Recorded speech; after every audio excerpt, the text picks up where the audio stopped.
aim, ready.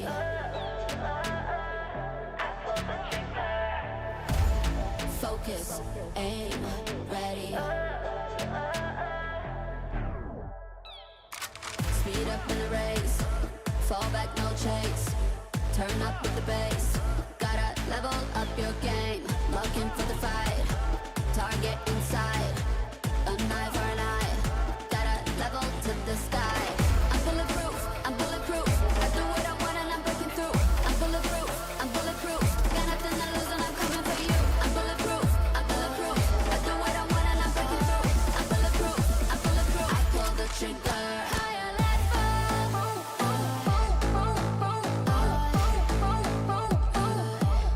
Higher, higher level.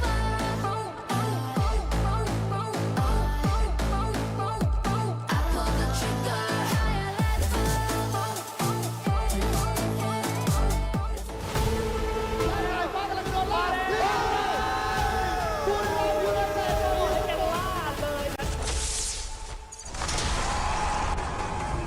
สวัสดีครับนี่วันนี้เราอยู่กับทีมบุรีรัมย์ยูไนเต็ด Esports นะครับต้องบอกก่อนว่าปีนี้นะครับเป็นอีกสุดยอดอีกขั้นหนึ่งของวงการ Esports ของ Free Fire เลยเพราะว่าปกติแล้วเนี่ยที่เราได้แชมป์ใช่ไหมก็จะมีเสื้อนักแข่งเข้าไปอยู่ในเกมแต่ว่าทีม BRU เป็นทีมแรกนะครับที่ปีนี้ได้ทำเสื้อพิเศษซึ่งเป็นการร่วมกันออกแบบระหว่างทีมดีไซเนอร์ของ Free Fire แล้วก็ทีม BRU ด้วยนอกจากเสื้อเนี่ยก็ยังมีของอื่นๆอีกนะไม่ว่าจะเป็นปืนเป็นไอซ์วอลนะเป็นผ้าคลุมนะก็ไปดูกันได้ว่าจะเป็นยังไงเดี๋ยววันนี้ก็จะมาคุยกันว่าBRU อยากได้อันไหนแล้วก็ Free Fire เราสามารถทำอะไรให้ BRU ได้บ้างนะครับเริ่มกันเลยดีกว่าแนะนำตัวก่อนสวัสดีครับเจมส์มาโตะนะครับวันนี้ก็จะเป็นผู้ดำเนินรายการของวันนี้นั่นเองสวัสดีครับเจมส์มิกนะครับเป็นคนออกแบบของในเกมครับพี่หมิงนี่สุดยอดมากๆนะครับใครที่ไม่รู้จักนะชุดดังๆอย่างแบ็คก็อตนะครับชุดไวท์ก็อตนะชุดนักแข่งหลายๆแบบเนี่ยพี่หมิงเป็นคนออกแบบหมดเลยนี่ก็เลยได้โอกาสในการมาออกแบบชุดนักแข่งใหม่ให้กับ BRU ก็ฝากน้องๆติดตามผลงานด้วยครับสวัสดีครับผม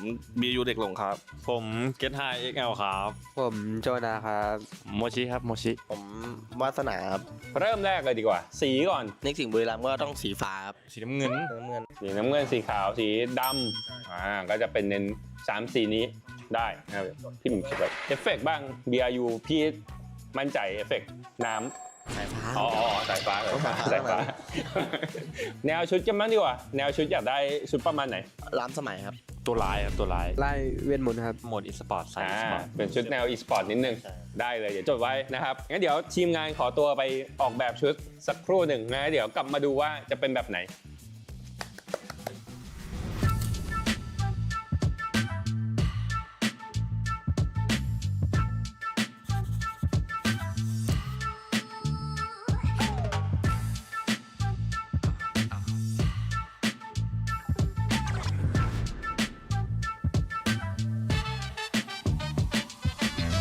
มาครับตอนนี้ชุดก็เสร็จแล้วนะพี่ทำให้3แนวด้วยกันนะครับชุดเนี้ยมันจะมีการอิงกับความเป็น BRU ด้วยชุดแรกเนี่ยจะเป็นชุดสไตล์แบบเขาเรียกว่าคอนดักเตอร์ที่อยู่ในวงออร์เคสตรามองว่า BRU เนี่ยเหมือนกับเป็นคนที่คอยคุมจังหวะเกมทำให้แบบได้แชมป์มาชุดที่2กีโจบอกว่าอยากได้แนวแบบจอมเวทนิดนึงนะตัวนี้ก็จะเน้นเป็นจอมเวทนะครับแต่ว่าเป็นจอมเวทที่มีความสมัยใหม่หน่อยนะครับส่วนชุดที่3อันนี้เอาใจโมชิเลยตัวร้ายก็จะเป็นแบบแนวแบบเทพสายฟ้าตัวร้ายนิดนึงนะเดี๋ยวให้ดูเลยดีกว่า3ตัวปั๊บนี่ขึ้นมา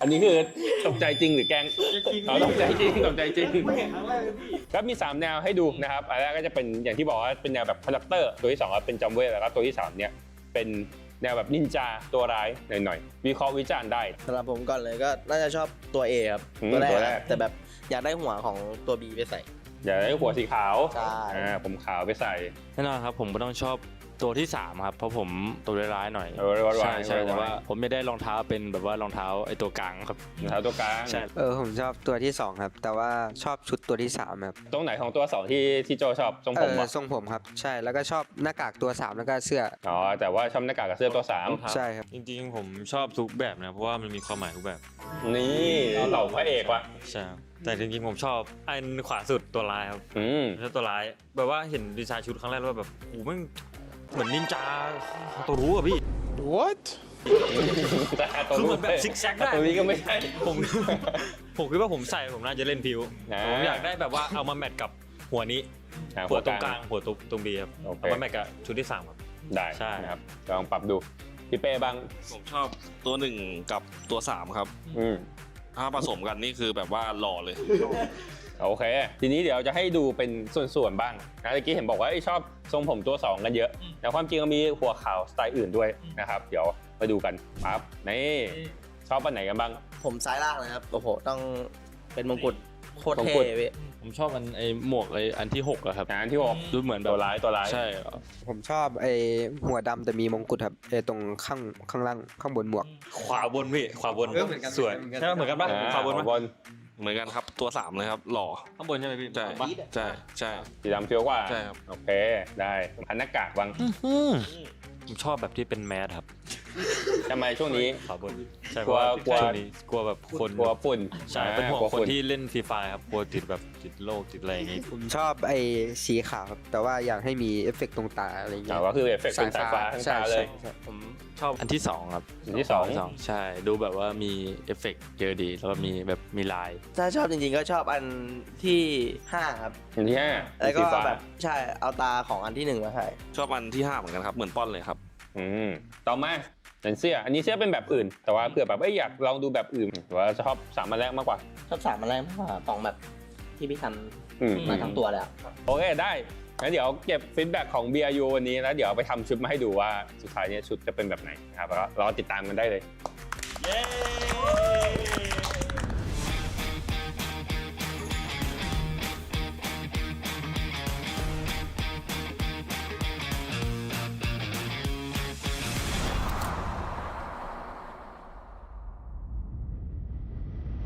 กลับมาแล้วนะครับก็หลังจากที่เก็บฟีดแบ็กไปแล้วก็พี่หมิงก็ไปวาดเรียบร้อยนะตอนนี้ก็ออกมา6ชุดนี่ทางนู้นวู้ฮู้ด้านขวาสวยจังเลย เฮ้ยเป็นไงบ้าง ในบรรดา6ตัว6ชุดนี่ที่มีผมว่าผมชอบตัวขวามากกว่ามันดูแบบว่ามีแบบไม่อึดอัดใส่แล้วสบายตัวขาสั้นด้วยขาแตกอีกเกือบเนี่ยครับแล้วต้องหมวกด้วยพี่เป็นสัญลักษณ์เลยตรงหมวกแล้วพี่มีแบบไฟด้วยมันโคตรเท่อะ อันนี้ชอบชิ้นไหนที่สุดในชุด ชอบขาแตกกับกางเกง โจชอบชุดไหนที่สุดครับ ผมชอบขวาสุดครับชอบเสื้อครับชอบเสื้อ ชอบเสื้อ เต็ม10ผมให้7เลยเนี่ย เราหายไปอีก3 7ว่าดัดอ๋อจากวันเด็ดพี่เป้บ้างดีกว่าโค้ด ชอบตัวขวาเหมือนกันครับ เฮ้ยใช่เหรอเริ่มต้นกันหมดเลยเหรอเฮ้ยรู้ได้เตรียมใช่ไหม ก็กูชอบเหมือนกันนะ บอล ผมว่าผมชอบทั้งหมดเลยครับเพราะว่ามันแบบ มันเป็นสัญลักษณ์ของแบบบุรีรัมย์อะไรเงี้ยมันเท่แล้ว งั้นมีชิ้นไหนที่ชอบเป็นพิเศษไหม เป็นส่วนของกางเกงของอันที่6อะครับ กางเกงอันที่หก มันดูโดดเด่นอันเดียวเลย อ๋อเป็นขาสั้น ใช่ แบบสบาย ใช่ครับ อ๋อมีเขียนด้วย ว่า BRU ใช่ คนสุดท้ายชอบอันไหนครับ มันเพื่อนๆนะชอบอันที่6ชอบส่วนไหนที่สุด ชอบทุกส่วนครับชอบทุกส่วน อ๋อคือเอาไปทั้งเซตเลย ใช่ครับ โอเค ลงตัวแล้ว ไงก็ฝากหน่อยว่าแบบชุดนี้มันเป็นชุดแรกที่เราทำแบบโคกับ Esports เลยไม่เคยทำมาก่อนครับบุรีรัมย์เป็นทีมแรกที่ได้แชมป์โลกแล้วทำให้ขายของ ฝากซื้อกันเยอะๆนะครับ ก็ถ้าซื้อกันเยอะๆปีหน้าก็จะมีอีกนะครับ ก็ฝากด้วยครับ ครับฝากด้วยครับผมว่าขอบคุณคนออกแบบครับผม ครับ Okay, guys, we did it. Now it's time to break into the Telosium generator room.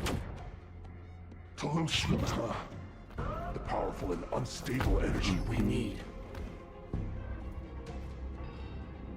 I must say, seems like a trap. Not just seems. Definitely is. And we're going in like this? Of course. We need energy. And I'm not in the mood to recharge in an outlet.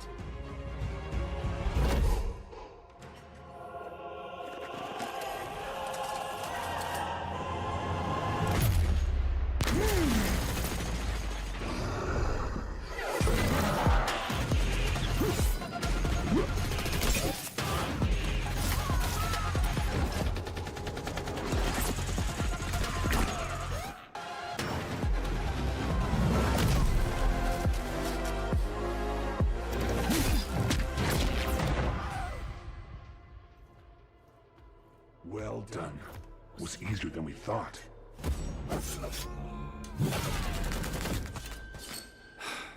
Every time you open your mouth, something bad happens. Ouch. That hurt. And remember, this mouth is ours.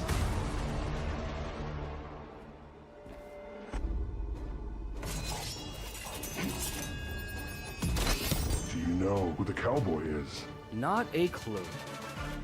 In any case, we agree that he deserves our best treatment, right?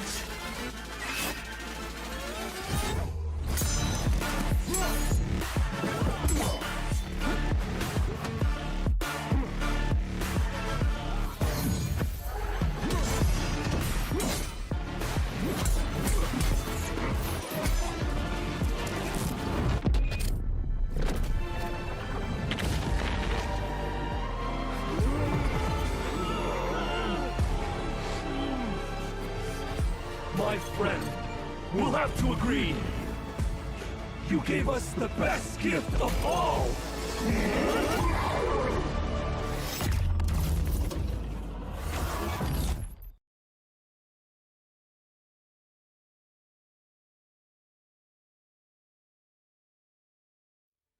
Hello survivors! Today is the day 2 of survival stage and round 2 starts for every team who's looking forward to making their way to the group stage. Welcome back to Free Fire World Series USA 2026 Fall. My name is Lucifer and today I'm a familiar face. Yesterday was my debut as well. We were starting things off to get to know of what USA has in the world of Free Fire, and to join me in this world of round 2 as we kick things off, we have my amazing friends, the casters, that is Mustachio and Neptune.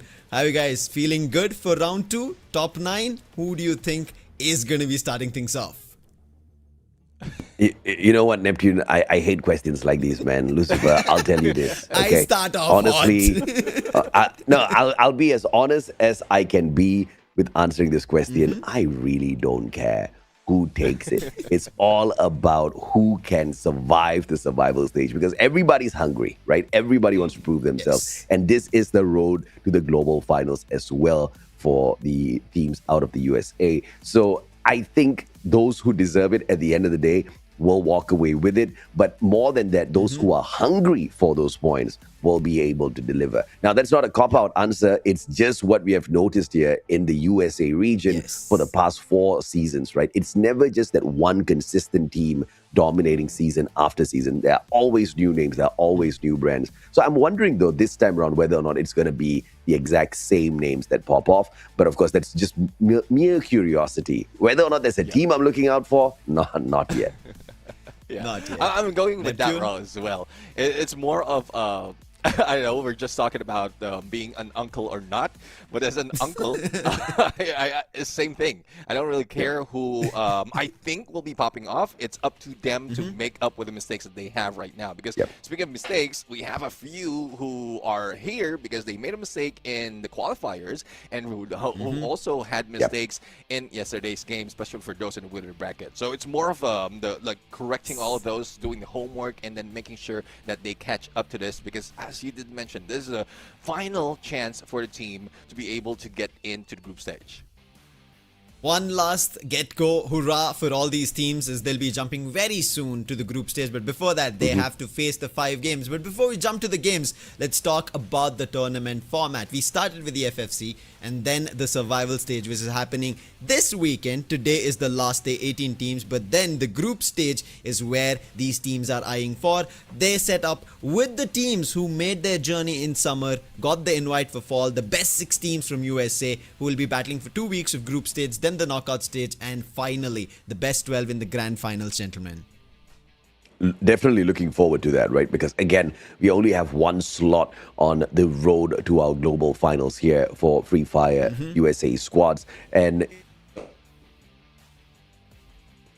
how many teams were just absolutely hungry for the opportunity right here. I don't think it's going to be an easy one. Even on the survival stage, I do expect some savagery, but surprisingly enough, Lucifer, yesterday was a very passive day. Both groups A as well as B were not going all out. Everybody was trying to play careful, and that's actually a great thing for the region, right? You can see the IQ plays coming in and not just some run and gun stuff out there. I think I agree with this, and adding on to this, even when we was talking to Neptune and mentioning that here in USA, we've been seeing a lot of hit and stop in terms of the strategy. So we barely saw any of dead air strategy situation where teams are looking forward to what should be done next or later, and in the tournament format as well, whichever team had a little bit of dead air where they couldn't figure it out, especially the ones in the loser bracket, were out, unfortunately, out of the survival stage. But today still it continues for the best 12. But what are they fighting for? We have to take a look at that. It is going to be the tournament prize money that they'll be grabbing, which is a lot of 35,000 US dollars. Absolutely. Oh, this is a lot, especially for those teams who are just new to the competitive scene. This gives more motivation as well as more chances for them to be able to improve even better if in case they get that, especially the highest, the champion prize, which is 10,000 US dollars. Yeah, absolutely. And of course, you've got the most eliminations here as well.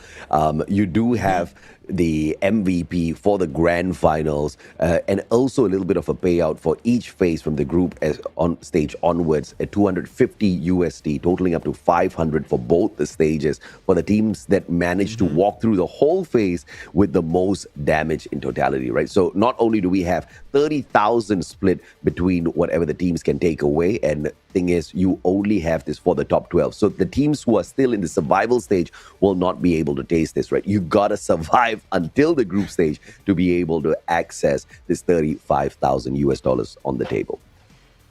Yes, prize pool and bonuses up for everybody, but what are they fighting for is getting into the global finals. That is what every team here in USA is looking forward to, getting to Bangkok, Thailand, being the best team from USA and representing their region, and looking forward to a title as well, Neptune.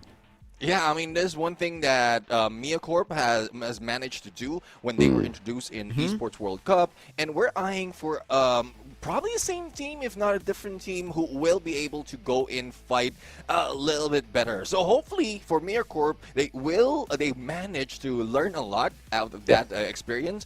For some squad, they were watching. Some squad in the US was envious out of MiaCorp, and they want that for themselves. Yeah, when you talk about being envy, I'm pretty sure we all know where this intention or the direction is yes, Zeus, who managed to get a lot for themselves in terms of prize money but did not make it to a global stage. So this is their opportunity. Don't worry if you guys are wondering when do we see them in action. They're going to be joining us in the group stage. That's going to be the next weekend. So they are up for contention very soon. But before that, we have to talk about what happened yesterday. A quick recap of what we witnessed of day one, round one, of how it went for multiple of these teams to figure out, hey, is this how we would have wanted to roll? We started off with GCT Arrow, who are already in the group stage now. We've got Survival 1, where we did not see any teams get kicked out of the competition, but what we did have is some teams survive to play in our Survival 3 stage, right? Because the bottom 3 of that Group A just had to play 5 extra games already. But thankfully, it's not a stretch of 10 games, Neptune. And those 3 teams will meet the top 9 of our Survival 2 groups. Yeah, I mean, familiar names that we have right here, which is Fisher Tiger. We also have 1NT, and then a new brand that has been introduced in this competition, which is the Esports Academy. Well, as I say that, it's also a familiar name coming from a different region, but in terms of performance, there's still a lot that needs to be done. But also, for those who jumped in and got the top few spots, for them to be able to make it here will be coming from the second round or Group B of that survival stage from yesterday. Absolutely, man. And of course, Rhino 6, this is one of those teams that woke up late, Lucifer, yesterday, but towards the end, just like a true Rhino, they were charging at everyone and they were pretty unstoppable. I think Rhino 6, we also ended up using them being a term in our loser bracket matchup. That was the Group B, where we expected somebody to go out like Rhino 6, and one team did, and I want you guys to talk about it, AJ, especially that is none other than round 1. Yeah, absolutely. Round 1 in the first round, as well as the second round, surprisingly, pulled away nothing, and then they hit a 40 bomber on Nextera that was shockingly good. Kalahari as well as Purgatory was not as lethal out of round one, but they were pulling in points as opposed to what they did in the first two maps, right? So round one pulled off a Rhino, but not as good as Rhino, because Rhino got it done in 2 games as opposed to round one, who needed 3. I think round one is one team that has history already in the USA, and there's something that I think they've done it better this time around. Despite of being in loser bracket, they are now better in terms of that, like shifting the momentum to their favor. So let's see if that will continue all throughout Lucifer. And with that, let's quickly talk about the format itself. As we did mention earlier, 2 days of survival stage. We had 24 teams when we started this, but we are now down to the only 12 who are playing today in round 2. Now, when you wonder about what's round 1, round 2, round 1 was where our winner bracket, meaning the best 24 of the best 12 in the positioning who qualified from the in-game qualifiers, they got the top 12 and double elimination brackets advantage moving towards their winner bracket round. Played their 5 games, top 9 managed to make their move in, and they are looking good in the group stage. But there were 3 teams who did not make their entry, and that was none other than we would have wanted to see is 1NT. We were talking a lot about them. Along with them, Fisher Tiger, who got a booyah, and along those lines is P Esports Academy. These 3 from the winner bracket still have a second chance. When we look at the round 1 loser bracket, 3 teams got eliminated, AJ, but the other 9 still have a run in this format. Yeah, absolutely. And so Fisher Tiger today, even though they got kind of relegated, they didn't get relegated from the competition. They just got relegated out of Survival 1. Instead of finding the qualifier into the group stage directly, they'll have to play 5 more matches today. So thankfully, the team that showed a little sign of hope yesterday still has a potential to survive today. But we need more booyahs out of Fisher Tiger if they want to get themselves into the group stage. And unlike, of course, what we saw out of Group B on the Survival yesterday, you know, when you look at Paquettes, it was an unfortunate run for them. And they are not bad squads, right? It took a lot to survive in the FFC to make it into the survival stage. It's just that we have got very, very good teams out there, and we have got tons of them in the North American region. So hence why it's a tad bit difficult. I mean, you can be great, you can be amongst the best, one of the best, but here in the survival stage, things do get a tad bit savage. Yes, indeed it does. And where do these teams decide to get savage on? It is going to be none other than the map schedule. Let's take a look at it as we are going to be starting things off again with a very steady and the grasses of Bermuda, which I'm pretty sure, Neptune, you would enjoy to start things off on. I mean, it's a good thing that we're starting in Bermuda. Familiar map right here. Rotation would be in form, but I'm still looking forward for those teams who will be making the adjustment, because at this point, out of this quad, there will be a few that will, I think, will be popping off even further. So let's see if that's how they are going to go, or probably a little bit slow.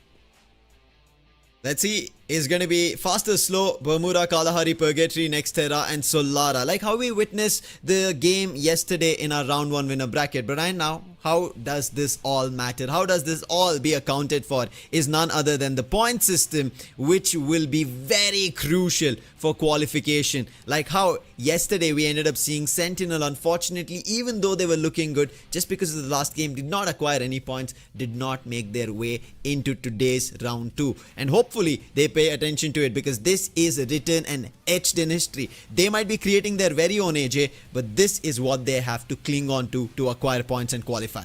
Absolutely. And for teams, especially here in the survival stage, you got to look at your point system. You got to look at what you get for purely surviving, right? Yes, we can look at the eliminations as well, but not every team is equipped to take these lethal rounds and pull away a ton of eliminations. So you got to really watch all of your rotations. You got to make sure you don't get into unnecessary scuffles that can put you at jeopardy from walking away with at the very least 6 placement points, because you need to maintain an average of 10 points at the very least to stay in the top 9. We've seen that be the truth for the matches yesterday, and that will definitely hold true for today as well. But if you want to be on the safer spot, picking up an average of 15 will guarantee you a place in the group stage. Indeed, that is true. Let's see if they'll be able to pick it up, because now they have to also understand who their rivals are going to be. While one of them will be fighting, they have 11 in contention. Let's take a look at the participants who will be playing our round 2. We were already talking about them. Some of them we already mentioned, but now we will talk about the participants in a complete nutshell. Group A and Group B is what we witnessed yesterday, but today, adding on with a mix of 3 teams from Group A and 9 teams from Group B, we have the list of teams who will be playing. Starting things off, we have Stellar Esports, who had a phenomenal run. Round 1, Muritos, Pumas E7, Star Esports, NRG Esports, Celtic Gaming, Young Gurkha. Last but not the least from Group B is going to be Choco Latines. But on the other end, Group A, 3 teams, Fisher Tiger. Today they cannot make a mistake, because they are also in a situation, if they make a problem, they can be eliminated. Same goes for P Esports Academy and 1NT Esports here at Neptune. Yeah, I mean, at this point, I'm really eyeing on some of the squads who were maintaining that consistency, and it's a team that has that needs to be beat right now, especially in this part. Stellar Esports, they did manage to breach 100 spot or 100 points, and their best map is Purgatory, and their movement is just like moving upwards. And we were talking about round 1 as well. And another steady team would be Pumas E7, but I am looking into 1NT's performance, the late uptick. But I know that they can play. It's just that I think there's something crucial that happened towards the yesterday's game. Thus, they didn't make it up for the first few matches. Hopefully, today is not the case, because there is round 1. We're going to be seeing again in play, but on top of that, there will be 1NT. So 1 plus 1, maybe there is 2. Let's take a look at today's group, and on top of it, the game as well that will be jumping into very soon, AJ. So going into that discussion, 12 teams are ready. Today is round 2. The last 5 games of survival stage here for FFWS USA 2026 Fall. Teams have to understand, can they have a chance to play into the group stage? But they have to start from game number 1. They cannot account for a safety net today at all. Yeah, absolutely. And of course, for teams like round 1, every single game is like round 1, right? I hope to see a little bit more from them. Yes, they were playing in Survival 2 yesterday, which means they get to play 5 more rounds in here today. And if they wait for just those 2-3 games to really pop off, then you know you're going to be paying a very high price. But we also need to keep a close eye on their performance, right? Because what happened yesterday could very well be map specific. Because we've seen this time and time again through all of the competitions we've shoutcasted already. Just because the team is good doesn't mean they dominate every single map, Lucifer. Yes, I agree. I think Stellar were a good example of it. Yes. We saw them being consistent, picking up points, and that's the reason they're on top of the charts. So do you think today, Neptune, they will keep their performance ongoing? Because today is the day where they manage to qualify, if they are. Yeah, I mean, 4 out of 5 maps, they did manage to get double digits, and a couple of those, if not 3 of those, is very close to 30. So that's something that they might be continuing, because other than the teams that they were met up with, it's only an addition of Fisher Tigers, P Esports Academy, as well as 1NT that will probably throw off the same strategy that they have from yesterday. So I think they might be able to continue that for today. Let's see if they'll be able to. But one team I think we did see a lot of action, if you want to talk about it, AJ, is going to be Muritos Esports. They were able to take the fights in the early stages, which worked in their favor. But the only thing that they missed out is on closing it. They were trying to get closer, but they never got the opportunity. Today, it is going to be crucial, especially with Fisher Tiger, who are in the game from our Group A yesterday, who missed their opportunity in qualifying just because of their losses in the later half. Today, they will think of picking it up if opportunity is given. Yeah, I think, we've seen Fisher Tiger from the previous seasons as well. Inconsistencies are definitely something that has bugged this team. You spoke about Muritos. I feel like Muritos yesterday were explosive only on one map. Apart from that one map of Solara where they walked away with 24 eliminations plus the Booyah, the rest of them were pretty lackluster, right? But when I say lackluster, it's still above the average of 10 points. They're walking away with 11 points, 12 points in a couple of these matches. So there's more than enough to go out there and qualify for a group stage if they can pull off the exact same. Is it going to be championship caliber to represent the USA on the global stage and walk back to the USA with the trophy? a tad bit difficult for sure. But Mauritius definitely is on the right track. Fisher Tiger, on the other hand, they just need to figure out something beautiful today.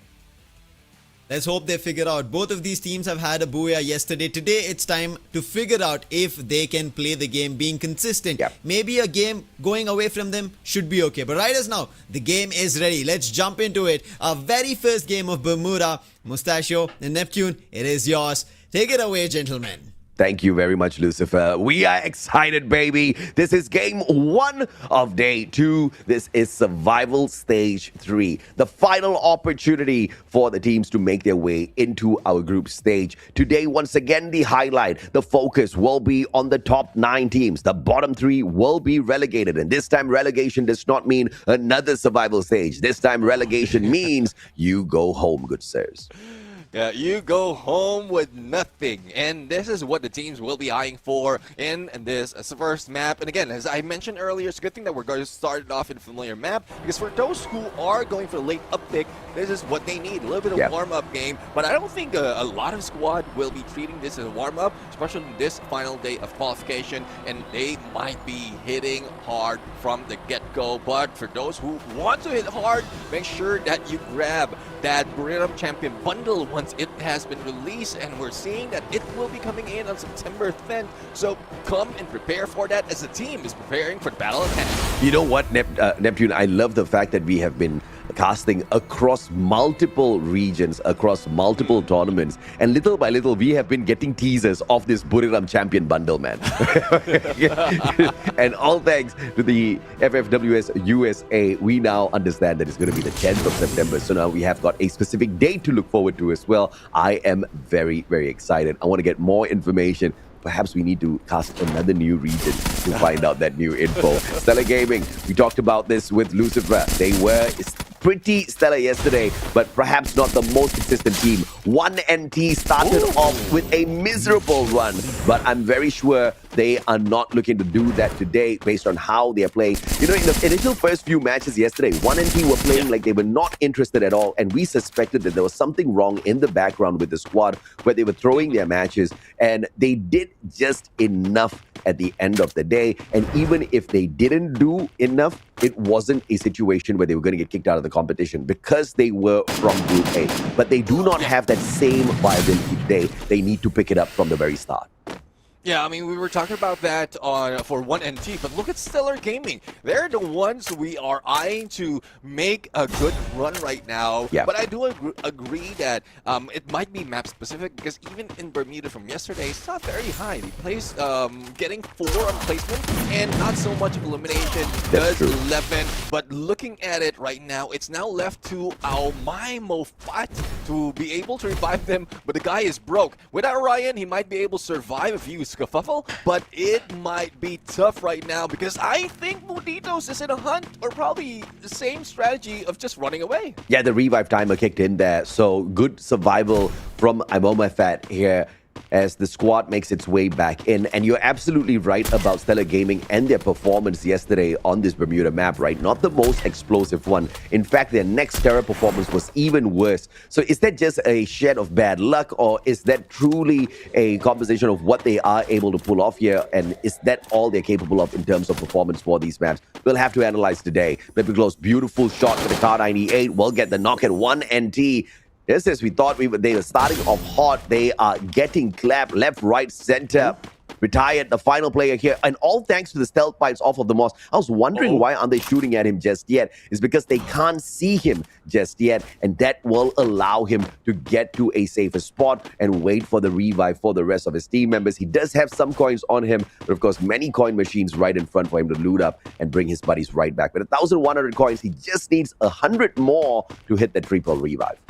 Let's see if he'll be able to make it, because the chase is on right now. And Star, I mean, they're just getting the general location as where he is heading. Yep. And the moment that they get that opportunity, they might be going for the chase. But one of the players from Star has been taken down, gunned down. It is NRG, who's eyeing to get a few more points. This might be a good distraction that would save 1NT and probably let go of that chase for the squad of Star. Star Esports, but we'll have to find out if this continues. 1NT is now on a revive, moving north of Plantation, and this is a good move. We're back to 44 teams of survivors right now. Let's see if this is something that would give them, motivate them with more of those eliminations.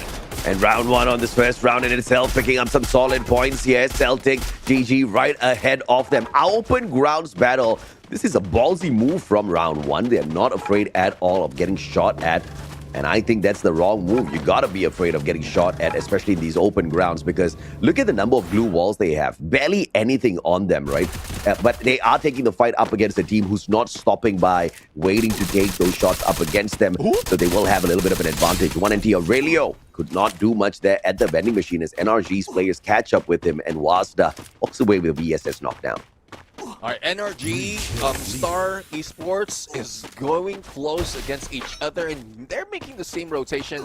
Shipyard, Bullseye, Graveyard is within the vicinity, and there's also Observatory if they want to make that approach using these launch pad. But I think they're going the other way. Probably looking for some squad who are aiming to go for a revive and probably get back to Plantation. And this is a good move for NRG to start off this game, because they did manage to get their first booyah in this specific map with 22 points or 22 elimination. So I'm really expecting a lot more from NRG right now, and also great trouble for those who's trying to go for that. And here's the Muritos Lucifer was highlighting earlier on, picking up their first elimination here through Pope King. Pope King already got a couple of knocks there through the elimination feed that we were watching, but none of them got confirmed. Those pickups were instantaneous with the teams that Muritos was engaging with in the first 5 minutes of the game.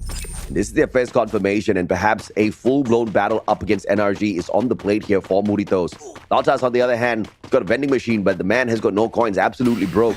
All thanks to the coin machines, he will be able to pick up a few more, but it's only going to be enough for one more revive. So we'll catch up with him in a bit as NRG catches up with Muritos. One taken down already, and that is your Pope King. And another one almost annihilated. NRG is off to a fantastic start here up against Muritos at the edge of Plantation. Was the Mac 10 backstab in there, and despite trying their best to go for the elimination, they will be taken down. It's a good thing the revive has been done for Moditos, and the escape from Papacito will need to be done successfully as well. On the other side, we're seeing PE Sports Academy dealing with Celtic, and even if they are being taken down, quick revival is being done. So I believe that the engagement is happening in most of those vending machines. But Fisher Tiger, who is being turned up by Puma, is now fighting back. First elimination might be coming in, and there goes FGL. That's back to the face of Pinocchio, but unfortunately, no confirmation is happening, and they will be missing out on that 1 point. Yeah, Q-Thai just was nowhere close to the rest of his team members. They could not give him a hand. He tried to handle the situation well on his own, and he thought a FGL shot was going to scare the player away. Obviously not, right? That Valiant Dash putting him in a little bit of a fix, and the shotgun takes him down. And like you said, he gets prevented off of that 1 point, and he becomes the 1 point for Puma's E7. Currently, we'll have 5 eliminations in hand already. Round 1 right in front of Fisher Tiger. Fisher Tiger was looking solid all the way up until this point, and now they are caught between a rock and a hard place. The rock being Pumas, the hard place being round 1 right behind them. Well, let's see if they'll be able to get in this fight and survive. Now with round 1 with elevation, Kilua is the one spotting the players of round 1, but now he gets a little bit of tag. Oh, wow, what? But there goes Wason being taken down. Probably it's the 9 who shoots him down and didn't make it because of the bolt maker who damaged him a lot more. Yeah, absolutely, bro. Because the knock was credited to the Fisher Tiger player with a P90, but where did he even shoot him from? I am in absolute disbelief, but Fisher Tiger finally taken out of the race here from the first lobby. Great start. This could not sustain their battles. Round 1 on the other hand was also be down on the ground. It's all now up to Pinocchio and Kilua. It's a 2v1. And 1NT. Pinocchio. Yeah. I mean, definitely he's not lying right here. No nose is preventing him from taking those shots. But round 1, I didn't expect him to get that much elimination out of squad. But for those of you who are watching right now, we're expecting that you grab the Brim Champion bundle that will be coming out soon because you want to battle in style similar to what we're seeing out of squad right here. And round 1 off to a fantastic start. Just a little bit of a hiccup.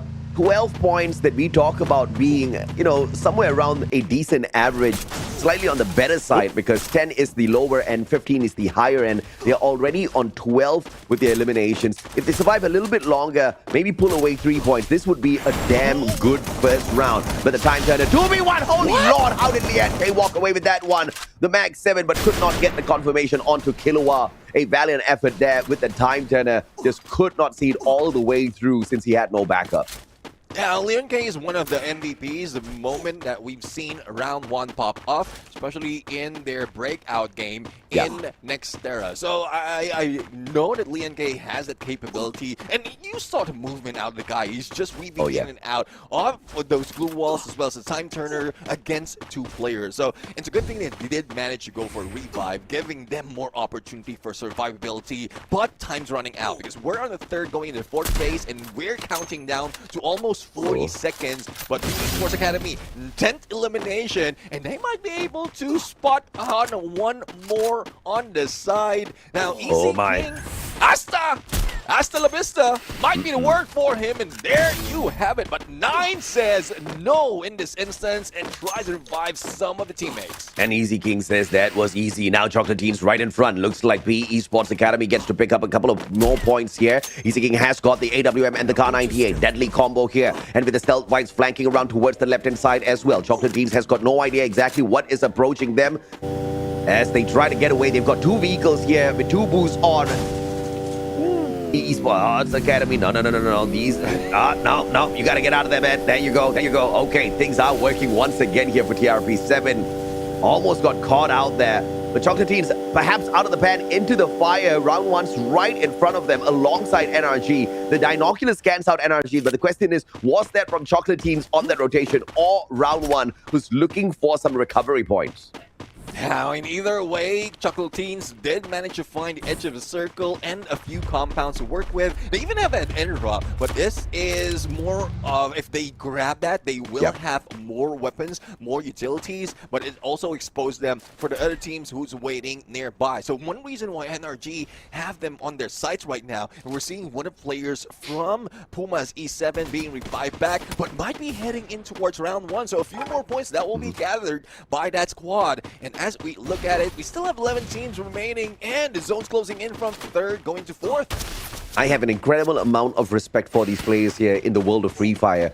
For anybody that thinks that this is an easy game, I dare you to pick it up and try playing it. Try dominating like these players. Trust me, you will start crying on week 2, okay? If you even get to week 2, most people give up on the first day. It is not an easy game to master, and these guys are just taking it up to the next level. And what one NT is doing right here, based on their recovery gameplay from yesterday, where they were more than lackluster in their approach, this is showing that they have got a lot more promise. And right in front of them, the young Gurkhas with a brand new logo on top of that as well, looking to play the survival. It's all up to the Magician now. VSK in hand. Magician still alive, tagged up from the back, trying to get to the vending machine, but he's going to be cut off on that rotation, and the young Gurkhas get exterminated by a flashy 1 NT.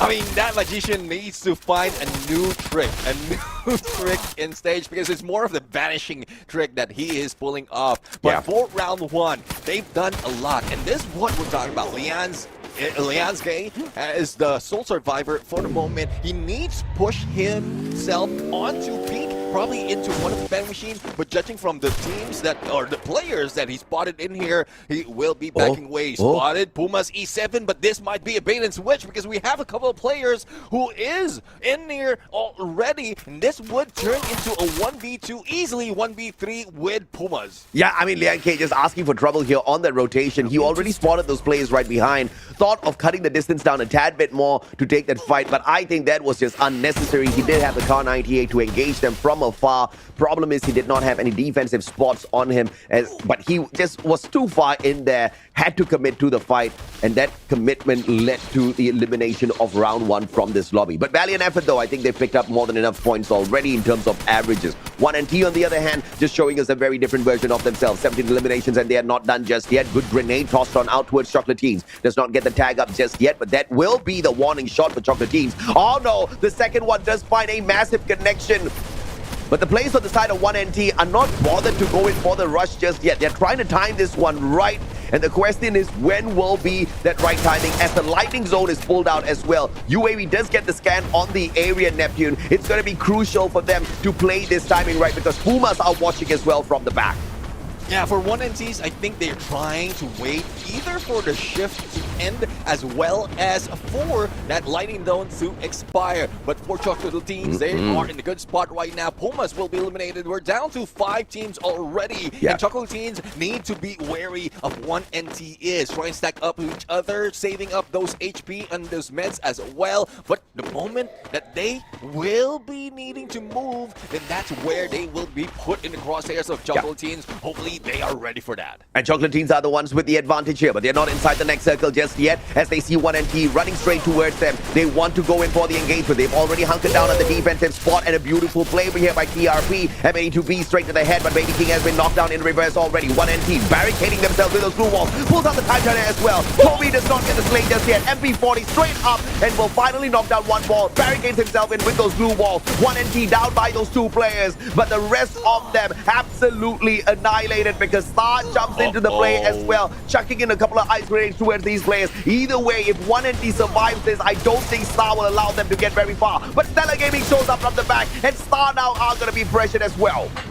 Now, the most of the winning this fight would be NRG, keeping the distance from all this engagement as Chocolatines go against 1NT, Stellar goes for Star, and 1NT gets eliminated. We're down to 4 teams. Even Star Esports is taken down. Yeah, man. Now, as we see reduced numbers for Chocolatines, Stellar might be able to take them down even more if they survive this onslaught, but NRG is introducing themselves in this final bout. I thought Chocolatines was just purely working off of the placement points today, but it looks like they've got the fight in them as well. Now the circle movement is going to be favoring NRG, but they will abandon the circle movement and look for points off of Stellar instead. And Chocolatines will use the opportunity to find the rotation. NRG claims all of the lives of the Stellar players. Chocolatines now have the advantage with the circle. They can turn around and they can gatekeep NRG. A brilliant strategy off of Chocolatines, but they are outnumbered. It's a 4v3. The numbers advantage to NRG, who are blasting the lobby apart. 21 eliminations potentially if they get this confirmation now. Main Tiki with the M590 flanking around from the left-hand side, and the main Tiki with the jump shot of the Woodpecker confirms the shot as well.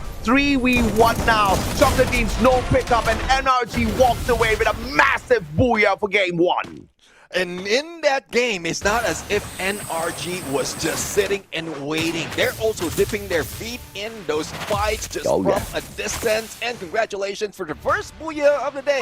NRG Esports and Mantiki. Those shots on the snipes was phenomenal. And the rest of the squad is just so good and up close and personal, proving that this squad might be a tough contender to beat. But let's introduce Lucifer right now because I'm all hyped up to talk about this game. Indeed, you have to be, Neptune, because NRG, just like yesterday, they hyped themselves up and they also managed to get the booyah. Brilliant one. But I still have a little bit of doubt. I do not want to be the sad emoji face here because NRG did this yesterday as well, but they were not consistent. They were getting very close to that bottom 9, and today I hope they figure out in terms of consistency. But while NRG have secured this, I think the major talking point here, AJ, has to be 1NT. What a show up today. You were talking that, hey, I think today yesterday they're not serious, but today they showed up in a very big manner. Yeah, because again, it's not that, we have great guesses on our side or whatsoever. It's just that we have seen what they're capable of in the previous seasons. And yesterday was a very big shocker. It was very clear that they did not want to play those matches, but it was also clear they did not want to get relegated from the competition for not showing up to these lobbies back to back to back. I guess they had some issues in the background that they needed to sort out, but either way, it was a great play from them. And I do agree with you guys. I think it's a tad bit too early to get excited about NRG because even yesterday when they performed, guess what? it was on that Bermuda map. And what happened after they performed on that Bermuda map, the rest of their games were very much lackluster. But we did talk about the average 10 points of a game to kind of keep you in the safe zone. And if you're walking away with more than 30 points on just this one Bermuda map, I guess you can slack off a little bit and still survive in the top 9. When we talk about slacking off, well, there's one team who almost looked like they were starting things off, but they couldn't. It completely went away from them. It's none other than Fisher Tiger, and at right this moment, Neptune, they lost their footing. I think in more of the rotation that is off, not only for Fisher Tiger, but a lot of squads. And that's one reason as well why they're being caught off guard on the outside of the zone. But Fisher Tiger, like, after first engagement, where they're dropping is still unknown. It's not as if they are communicating well. Yeah, they don't know where the other teams will be in, but they're still early into the game, so that there's a lot of available compounds to take with, and if they can gather a few more of those coins, utilities, and whatnot, then that's where they can fight back. But this is something that was mentioned by AJ yesterday. It's more of the mechanical skills that is still missing for Fisher Tiger, so I think that's one thing that they really need to improve on. Hopefully they do. Fingers crossed, and if it does work out, it's going to be really good for the team, but there's a long way right as of now to prove themselves as well. But NRG are clearly proving. But one thing, a team which have also stepped up, have to be clearly, we can see in this final fight, as none other than Chocolatines. They made the play. They took the position right at the edge of that peak where we were seeing, and one NT made a quick run towards that direction, AJ, and Chocolatines were able to shut them down. But before we jump to that discussion, let's talk about the head-to-head. These are the two snipers on both the ends, and you can see how closely it matched up. If one NT maybe survived to the final game, it came down to NRG and one NT, this stat could have gone up even further, while it favors Goti on the damage. Yeah, I mean, 1NT was very impressive, and I dare say even more impressive than NRG this time round. The only thing that kind of caused them a little bit of a hiccup was the early end to their run, because they got into a scuffle way too close to the edge of the circle, and what happened was a couple of squads kind of piled onto them as well as they were in that battle up against Chocolatines. But even with that, they left the lobby with a total of 18 eliminations, so that was an amazing play out of them. And yes, retired. It's not going to be retiring anytime soon. And even if he does, he's got to have that money sign right behind him, because this guy's going to be rich off of the Free Fire esports scene. But Gotti 444, you said it, man. NRG, they had the firepower this time around. We are here to find out if or not it's just a super boost by the map factor, because again, yesterday it was in Bermuda where they performed. So we got to see a little bit more out of NRG in the following games, and hopefully it's not just a one map thing.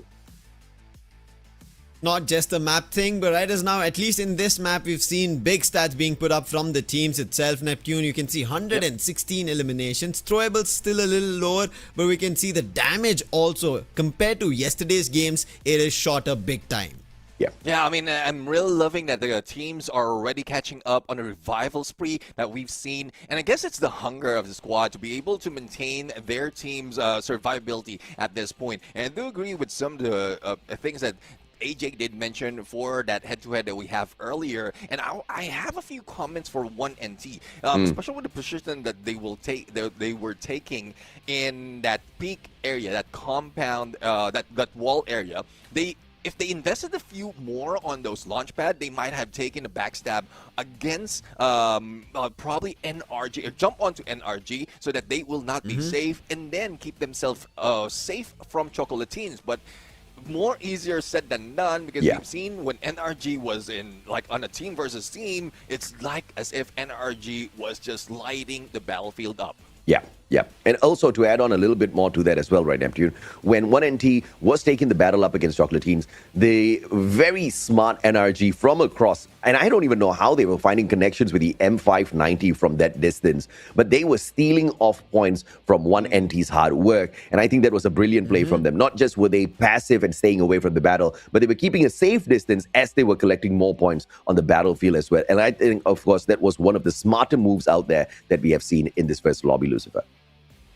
Smart moves, yes, done by NRG. Points added on the board, yes, that is also something that they've done. And with that, let's take a look at the team standings after our game number 1. And NRG, you already mentioned, taking 35 points. NRG have maybe a game or two that they could have a little bit of a low performance, but it's not going to be enough in case they do not pick up the pace in game number 4 and 5. But talking about teams who have to pick up performance, we have to clearly look at the bottom 3. In starting things off again is Fisher Tiger, Young Gurkha, and Moritos Esports Neptune. Yeah, I mean, it's not looking good for Fisher Tiger and Young Gurkha because even if they try to go for survivability, there was, as AJ mentioned, lackluster performance out of that. Probably it's just the first map jitters. But for Moritos, we've seen a comeback game coming from the squad. There's a few of those maps that they can capitalize on. And even from yesterday's game in in Group B, they only did grab 9 points. And with more giants introduced in this fight, then that's where this stuff would be more difficult. But I do expect that they will be moving up in some of the match because even Moritos did manage to get a few of those, or one booyah from yesterday's game. But we'll have to see because, again, hunger is one thing that might prevent them, and a few teams are really motivated to move up on the leaderboard with just a few maps.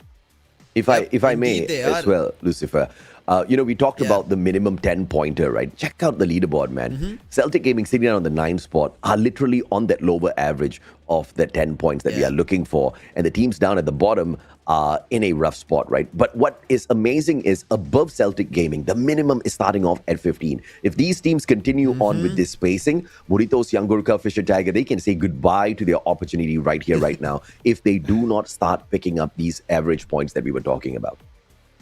Indeed, and with that, we have to take a look at the map schedule. That is what the teams have to be wary about, where they'll be moving next and where they'll be able to pick up the points, because that difference, if it increases, their chances of moving into the group stage will start disappearing, and that will be a very big problem. Average might rise up as well, but the next game is going to be Kalahari. While Bermuda had opportunities for a lot of cover, Kalahari will deny that situation, and especially that we already saw in the head-to-head that snipers were having a good time. And I want to bring in two teams here who did do a lot in the early stages, AJ and Neptune. Is going to be P Esports Academy and Round 1. Both these teams yesterday did not start off well, but today, like we saw 1NT who went up a notch, these two teams went out early but still ended up picking double digits in elimination, that is 15 and 14 respectively. That is big. Yeah, I mean, we have to acknowledge as well, they are now skirmishing off against teams who are on the same level as them, right? We have taken out the Super Titans. We've thrown them directly into the group stage. We've even taken out the top 9 of the 24 teams from the equation. So now it's a little bit more of an even playing field. They're able to find these points, and good on them, Lucifer. They just have to make sure they don't drop this rhythm. And, we always talk about the consistency. We keep going on and on about it, but it is literally what it's about. You got to be consistent in your games with these points. Riders, now consistency might be a question for some of these teams, yes, especially as you already mentioned, right? Looking at Celtic, who have 9 points. Now they're averaging around 15 is something that they can pull off. Stellar Esports on the other, and I think that is a little bit of a surprise. Them dropping down to just 15 points acquired compared to yesterday. They had the highest amount of eliminations, Neptune. Today doesn't seem to be the case yet in the start. Yeah, I guess it's more of some of the squads moving up, and they were pressured as well in that first game because they didn't put up so much of those eliminations. But finding final circle is one thing that I think they're very good at, and especially in this next map because they did manage to get a booyah, 18 on elimination points in total every time they are introduced in Kalahari, and I think they will be able to do the same. But one thing that they need to be worried about is not only NRG, who managed to get that booyah earlier, but also Star Esports, who tried to beat them down in that Bermuda map, Lucifer. They did try to, but right now a lot more teams will try their hand at the booyah because it's time for our game number 2 here on round 2. That is none other than Kalahari. AJ and Neptune, take it over, boys. Thank you very much, Lucifer. And it is such a pleasure having you on the broadcast, man. It just makes these conversations so much more easier. The flow is there.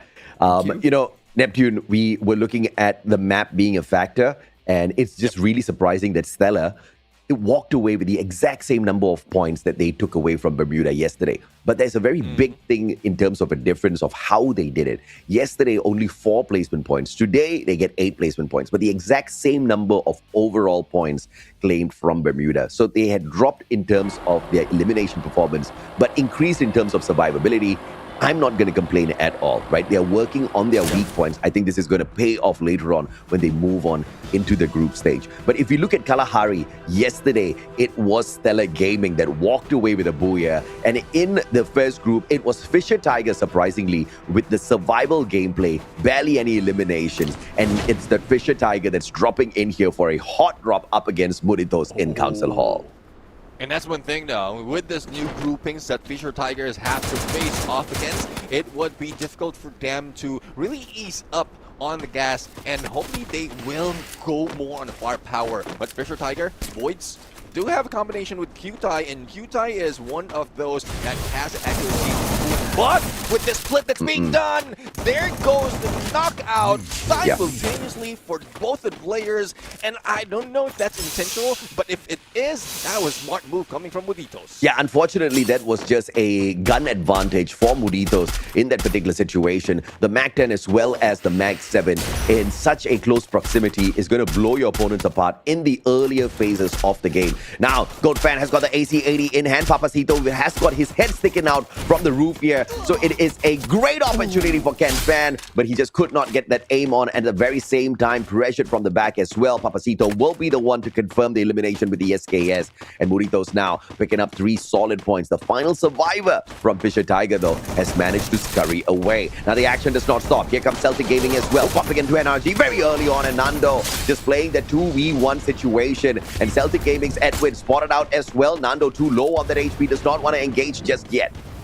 As we head into the fight of SKG, Celtic Gaming going against Chocolatines, they might be really in a few more of those contenders. We do have a Star in the area, as well as a couple more players from Celtic. But speaking of Celtic, Mr. Edwin didn't anticipate that there will be someone waiting on the other side. Yeah, man. So Nando will be kept in here on one of the towers and might be buying more of the time as expected just to get more chance for a revive later on. Yeah, a 4-way battle there. Celtic, NRG, Chocolatines, and then Star entered the fray as well. NRG managed to scurry away, but now Celtic caught in a very rough spot with one final survivor, hoping and praying that this distraction, this little scuffle between Chocolatines and Star will give him the opening to back away and wait for the rest of his team members to get revived. It is still very early on in the game. There's a big possibility for a recovery play here off of the Celtic GG players. NRG knew that it was too much of pressure to deal with. They back away.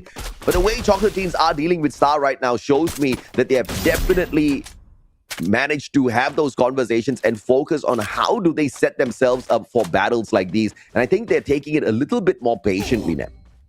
Yeah, I mean, definitely patience is a virtue for this squad, but NRG from the back, dipping in their feet, their toes, and all the limbs in this battle, slowly but surely getting a few more of those eliminations. Great distraction coming from Star, but I'm really loving Star's movement right now, especially in Kalahari. Probably it's map specific as well as the ground loot, because we have the SKS, we have the N249, and Achupi is one of those who did manage to get a few of those knocks with only one shot. So if this continues on, Star would be a huge threat as the zone closes in, but NRG being forced away from this engagement might be something that Star needs to be worried about. Yeah, and we did mention that NRG only popped off on one map yesterday, and apart from that Bermuda map where they collected 34 points, they were lackluster in their showing for all of the other games.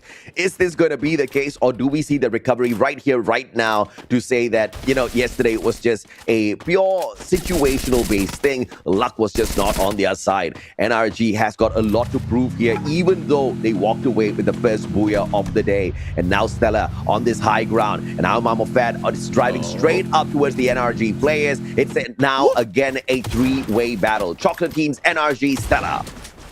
Oh, let's see, Gordy right now got a little bit of fight on him up close and personal with M249, but you wouldn't go a distance if you're going against a Mag-7. NRG in trouble. Yorel, if he gets caught off guard, that hope will be out. And there you have it, NRG Esports being annihilated. The Booyah curse continue, and I was expecting them to do well because from yesterday, they did manage to get 3rd place and 18 elimination, but it didn't work right now. Yeah, absolutely, man. I mean, yes, it's a map factor as well, but NRG got a little too greedy earlier on. Instead of focusing focusing on their recovery play. What happened? They went out looking for cheeky points to play third party, even though their team had not fully recovered. But am I going to be mad about that? Absolutely not, right? Because they have earned themselves this mess up. They have earned themselves a massive buffer from the Bermuda game. We talked about a 10 being a lower average and 15 being a higher average. I think they're still in a very safe spot. But Chocolate Teams, on the other hand, not in a safe spot. In fact, it's pretty rough for them. Just engagement after engagement from the very start of this Kalahari lobby, and they get snuffed out early. Teams that ended Bermuda was now being taken down early, and I guess it's the same story, not only for NRG but also in Chocolatein's case, but for Stellar Gaming. They're continue on their approach, and now with 3 elimination in Mammoth, they might be able to meet up with Star, and despite of how good the snipers are, they are still faltering right here. So probably it's the elevation that they need to work with at the moment. Here comes Salami, the Swami, bringing in that magic, and now with the help of the Bolt Maker, they managed to ease up on that fight against Star, but did manage to get 9 elimination out of that. Oh yeah, no doubt. Star, 3 eliminations in hand, needs the vending machine. And you gotta hate the monster truck for the speed, bro. You might as well just walk, you know, sometimes. It's like riding a donkey. Like riding a donkey instead of a horse. It works. Could be faster. Oh! The Esports, one final one. But the good thing here, Neptune, is the fact that Pumas are running out of numbers as well. But as I say that, Pinocchio brought right back in. And PE Esports Academy are flying out of trouble. And Pumas will not be able to find the secure on those knocks.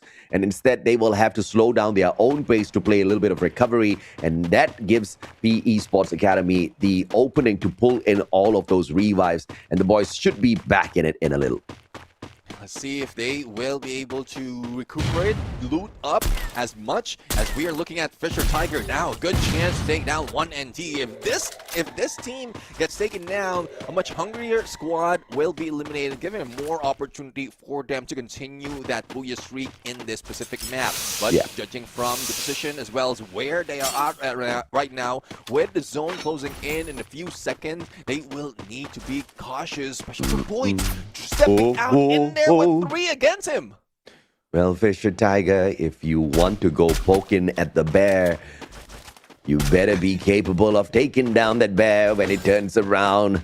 They have tickled them already, and I think 1NT wants this fight. They're baiting them in, but there will be a problem here for 1NT as well. As Stella on the opposite side, Car9 he had retired, about to retire after that one. Will have to wait for a little bit of a callback here from the rest of his team members on that revive.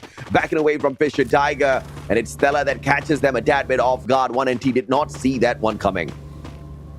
Let's see if this is something that Fisher Tiger can probably get in to the fight or probably get away from. They are now using Launchpad to get a better position on the other side and probably target a few of those players from Stellar Gaming. Now, as they go in for a split push just onto the edge, they might not be expecting Monitos to be in the area, and this might be trouble for them. Let's see. My God. Ooh. Great plays off of Fisher Tiger this time round. We did see them really step it up, and like I said, Neptune, when they were playing inside of Group A, that crazy stat of the team not managing to be in the top 9, even though they had a booyah, this was that team. They had a booyah, but they only had 6 eliminations. They are showing us that they are very capable and very confident on this Kalahari map. It's definitely a map factor here for Fisher Tiger when it comes to Kalahari. Question is, can they repeat that booyah? Because they are also going up against Stella, who are pretty stellar on Kalahari. Yeah, I mean, if that's only 1 out of 5 maps that we have in rotation, then it will be difficult. It might be the same story that we've seen from the previous season. So hopefully Fisher Tiger will learn from Kalahari, because Kalahari is one of the hardest map in this map pool that we have. So if this is something that they can pull off this kind of gameplay, then they can just need to do a few adjustments in rotation. The hiding spot, though, as well as the elevation would be something that's missing, but at least they have 1 foot already into the combo. addition. But Pumas E7, they lost Killua. Now let's see if they can pull off a revive. We are now heading into the third phase of the circle with a timer counting down, and everyone is on their toes, similar to what we've seen from the previous game. The moment as those engagements starts, it would be a lot of teams going down. Ooh, 1NT early exit here. Unfortunate for the squad. A massive Bermuda game and a slump in Kalahari. Not surprised at all. I was expecting more, but I'm not too disappointed at all because, again, their buffer from Bermuda should be able to keep them alive in the top 9. That's what it's all about. Today is not a day where we're looking for the top 3. We're looking for the champion. We're just looking for the top 9, and 9 spots out of 12 is a lot, Nep. You just gotta avoid the bottom 3. I do agree. I mean, it's more of how well they can keep themselves afloat, consistent enough to be able to get to the top 9. But YG Young Gorkas right now spotted, and Zaz Boys will be taken down. Now, with Young Gorkas in the fight already with the Pumas and Magician, with the rest of the squad, hopefully they can move up and try to prevent from being backstabbed. But as I say that, Killua just jumps in. The rest of Young Gorkas is also jumping in. Not even finding a chance to go for a revive. And this is, I don't know what they were thinking, but that was just a kamikaze move coming from that team, and they went down bad. Yeah, man, Adim, I think his idea was, I'm going to run at them and I'm going to superhero this crap. Yeah, it does not work like that. He had the M590. I mean, if he had an SMG with a ton of bullets in the mag, maybe you can spray and pray. But the M590 has a massive lag between shots, and that was just not a fantastic idea. He didn't even have the right active skill for that engagement. So a little bit of a suicide mission there, and the team gets snuffed out. But of course, another team that is looking to snuff out a big titan here is Round 1, Stellar Gaming. We did talk about the potential of Stellar Gaming on this Kalahari map, but Round 1 is looking to annihilate. Maimofed, with the possibility of the Morse on him, will quickly reposition, looking for the vending machine. Round 1 thinks that it's going to be the vending machine at the sub, but they got that read wrong, and perhaps that's going to allow the survival play there off of the squad. But one thing that is worrying me right now, even Max 7 couldn't survive the zone, and they're staying and soaking it up for quite so long. We do have Balance, though, who will be going to go for a revive, but to what cost? Everyone is just falling down, and it's only Balance who might have given that hope, but I don't think he will be able to make it in time. Yeah, absolutely. And Balance has got the back market on him. You need the team boosters to be able to sustain battles outside the zone like this. Valence down on the ground. Oh, no. Not Neptune, you cannot sustain the damage from the blue without those team boosters. And I think they prioritized the recovery, the revive on the wrong player. They did not think this one through.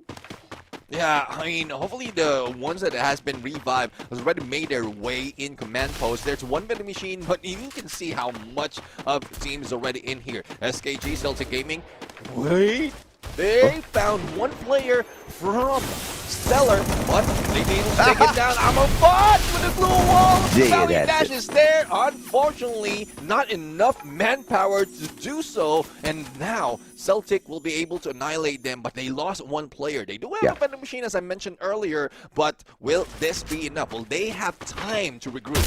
Fisher Tiger still can hold their record here at the Kalahari map by walking away with a booyah, but this time the plays are so much more tighter. 10 eliminations in hand, unlike the pure survival gameplay booyah that they walked away with yesterday in Group A. They only had 6 eliminations in that game, and we were talking about how they were playing to their strengths and playing pure survival and not engaging unnecessarily. Today, they seem to be a tad bit trigger happy, and I hope that does not backfire on them. They are looking for a vending machine, but they're going to run out of opportunities here in this next compound. No vending machines for you. You just have to fight your way through with the final 3 survivors on your side. Without Ken Fan, I think this is still a possibility, but without Boyd, this is going to be tough. Lian's with the AWM shot from afar, a triple glue wall sustained here. They also have the glue UAV to keep all of their defenses up, and Fisher Tiger hangs on. Yeah, they are hanging on to a thread right now. It's a good rotation that they're taking. They're using the containers as well as a little bit of cover. They might be able to go for backstab, but this is not the time to do so. You're not in the next phase just yet. You would have gotten closer, and those nades, those glue wall melters might have had a chance to hit a few more. But as we look into Star, Xkane, I don't think that will be enough time for him to move in. And even Biblico is being damaged because of some of the elimination or shots coming from Pumas right now. But similar to what we've seen from Fisher Tiger, the stack of glue walls together with a glue wall UAV will help them fortify their approach. Wonderful, brilliant, superb rotation by Fisher Tiger to stay alive. A little bit of luck involved there as well, as Burritos are looking at Star instead of their backs and trying to take Fisher Tiger out of the equation. Fisher Tiger trying to fight their way through here and will be forced into an engagement with Burritos, who do have the numbers advantage up against them. Do they have the right guns for this engagement? They need a couple of Mag 7. I only see the BSK in the hands of Quacksai, but Qthai has got the M590, goes in for the jump, but gets taken down by that Mag 7 that I was talking about. And Fisher Tiger expires in the 4th spot. The damage has been put onto Burritos already though. The pickups need to come on through. Killua hops on in, and it is Puma's E7 that take advantage of all of that chaos, and now they've got the numbers advantage against Star. Pumas E7, what a good showing this time around, and I'm really looking forward for more, especially with now that they have the man advantage against Star Esports. And one thing that Pumas E7 needs to do right now is close the gap, close the distance between Star, because Star is deadly on the long range, but Biblico is the sole survivor right now, and a little chance more to pick up, but it is now a 1v3 situation. The zone will be helping in. I don't think this guy will be able to survive it. Pumas E7 grabs a booyah in Kalahari. Car 98 too sneaky, too fast, baby. And Pumas, what they failed to do on Bermuda, they complete at Kalahari. Yesterday, it was a great run for them at Bermuda. They would have been a tad bit disappointed. They did not have a fantastic run at Kalahari yesterday instead. And therefore, it shows us that it is not just them being weak on Kalahari. They are very capable on this map as well. It's more of a consistency factor for the squad. But it is a recovery nonetheless, Lucifer. It was a fantastic Pumas game. Yeah, it was indeed a very fantastic Pumas game. They'll be happy about it. We already saw them scoring around 17 points. Another 30 is going to again give them a little benefit, like we were talking about the little birdies of NRG securing a 30. They have a little bit of an opportunity to miss it out. And AJ, they did miss it out here in Kalahari. But so did Stellar. They got that opportunity where they had a stellar performance. A back-to-back booyah started after Kalahari. And today, we did miss them out as well. Yeah, absolutely. And I think, although Stella missed out on the booyah, they were not too bad at all. They got quite far in the circle. Yes, Fisher Tiger missed out on their booyah, but yesterday was a very passive booyah for Fisher Tiger. Today, at least, they were a little bit more proactive. They were engaging. They were finding eliminations for themselves. So I see a big step up from the side of Fisher Tiger. This is the version we need out of Fisher Tiger. The more proactive version. It's just that they need to watch out for the loose and the type of weapons they have, because that final circle was not favorable for them, because they were set up for long-range battles. The CQCs were a big failure on the side of Fisher Tiger Neptune. Yeah, I do agree. Similar to what I mentioned about Star Esports, they're more of a long-range battle from the early parts of that Kalahari. Thus, if Pumas can close the gap, and they did, they will be able to capitalize on that. So it's more of identifying your opponents. But again, they don't know exactly who they're going against. So there's still a lot more of homework that needs to be done. But like match after match, especially for today, it's more of situational awareness that they need to work in. And That's true. I think this is one thing that they might be able to continue for both Fisher Tiger as well as Star Esports. And you did mention about Stellar Gaming, who was a little bit too slow on the get-go, but did manage to get a few more of those points. Yeah. Lucifer, we're talking about the higher averages of the 15, right? I didn't really keep an eye on the eliminations on the side of Stellar Gaming, but I think they were somewhere around that. So even though they failed, they technically are not failing when it comes to the major objective of the day. Sit in the higher averages to stay alive in the top 9, sir. But one team that's being unable to stay alive, we did see them early in action and then also go out just because of their decisions is now what happens. And that was Pumas taking charge of it. It's young Gurkha. I don't know what they were thinking about in terms of this fight. And This one. It did not work out at all. Yeah. Okay, I see what he was doing. He ran at them with the time turner. But brother, you gotta count, man. And I know you're bad at math. I'm bad at math as well. But this is like a one-handed, use your fingers kind of a situation, right? 1v3 with the M590. Yes, you've got a great time turner, but the numbers advantage was just too overwhelming for the guy. But sometimes you gotta make these mistakes so that you can learn from them, right? And fingers crossed, that's what happened there. They learned from that mistake. Yeah, I mean, with that timing as well, even with the time turner, bro, I don't think this is something that can be pulled off. Yeah, he's trying to take advantage of the knockdown and to confirm it before going down, but probably didn't realize as well that the other teammates who was intended to go, like, just stay back was taken out as well, so that was just GG for them. Third team losing in terms of stats. Man, oh man, Pumas E7 Killua killing it out there, getting it one after another against Charizard. Now in terms of this, the damage might seem similar, but the eliminations tell the main story, AJ. Yeah, I don't know if we can call Charizard a Pokemon, sorry, an animal. The Pumas are definitely an animal. It's the battle between these two, real animal versus fantasy animal. And the real animal tore the fantasy animal apart, man. I mean, no Mega Blast. It was more of an ember out of Charizard this time round compared to Killua, who was ripping everybody apart. 13 eliminations, but the damage is not too high, so you can see that it was a very efficient game on the side of Killua. He was not just pumping lead out on the battlefield non-stop. He was very, very, very specific with his shots, and every single time he engaged, he was walking away with an elimination, and that just shows great teamwork on the side of Pumas. And that is the reason he's also the MVP Neptune with the Skylar that he was playing and an M82B, and we know how worthy of a weapon it is in the hands of a sniper. Yeah, I mean, that's one thing that you will need definitely at this map of Kalahari. And most of the setup is mostly a double sniper setup. So I won't be surprised if in this team of Pumas E7, we are going to see a Morse and someone who is also capable of both long range and close range, because we've seen how well Pumas E7 deal with all those CQCs in this battle. But they did lose a few of those engagements, but the revival was also on point. So they are not only on the chase, but it's similar to what we've seen yesterday. The pause, like the fight and stop, it's just doesn't look that obvious, because even if they're stopped fighting, they're still moving.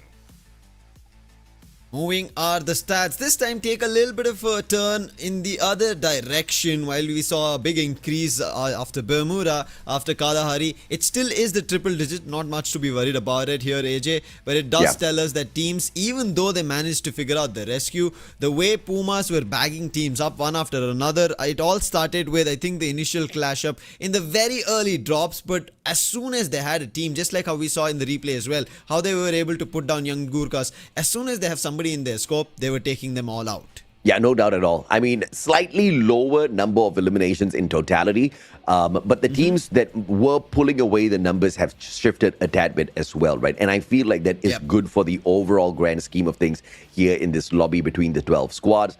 Pumas rising up, that's great, but we also have to focus down on the teams that are not doing well. And a team that has consistently not performed well now is the young Gurkhas. We saw the mistake in terms of gameplay. We saw the decision-making being the weakness, but that is what the survival the survival stage is set up for, right? To weed out the teams who are not going to be able to survive our group stage. We want to have teams who are going to make each and every single lobby severely difficult to conquer.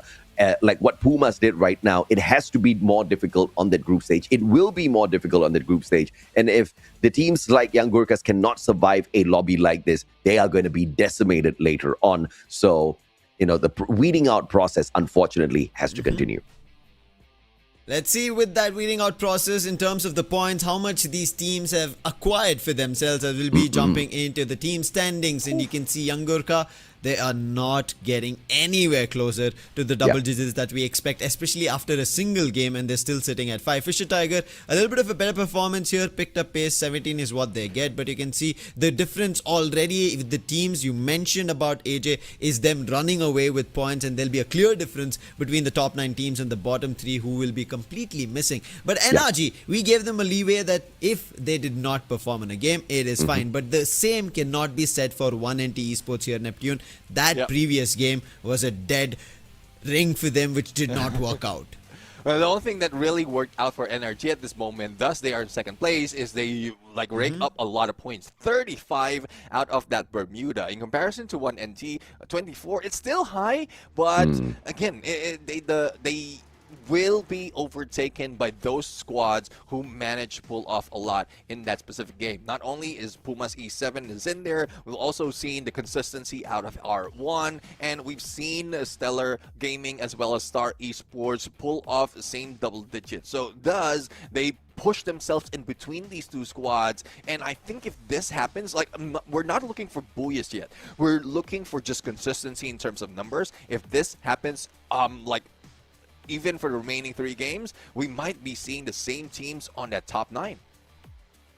Let's see if it is going to be the same or not, because right now teams have to make sure as we jump towards the map schedule, they know what they're heading into. It is none other than Purgatory, and now this is going to be an opportunity. Like how we saw the teams in the loser bracket, they'll be more familiar with this. They pulled off a booyah, and they're not going to be worried about the teams who played in Purgatory yesterday in the winner bracket joining them today. So it is still their chance to get their booyah, and one of those names as a top pick has to be Stellar. And these are the teams that we are taking a look at. 1NT, clear big start that they had. Fisher Tiger, an even out performance, AJ, that they ended up pulling off. NRG, they are almost close, but this next game cannot be given away. But PE Sports Academy, they have to stabilize. They're starting off well, but they're not closing it towards the end.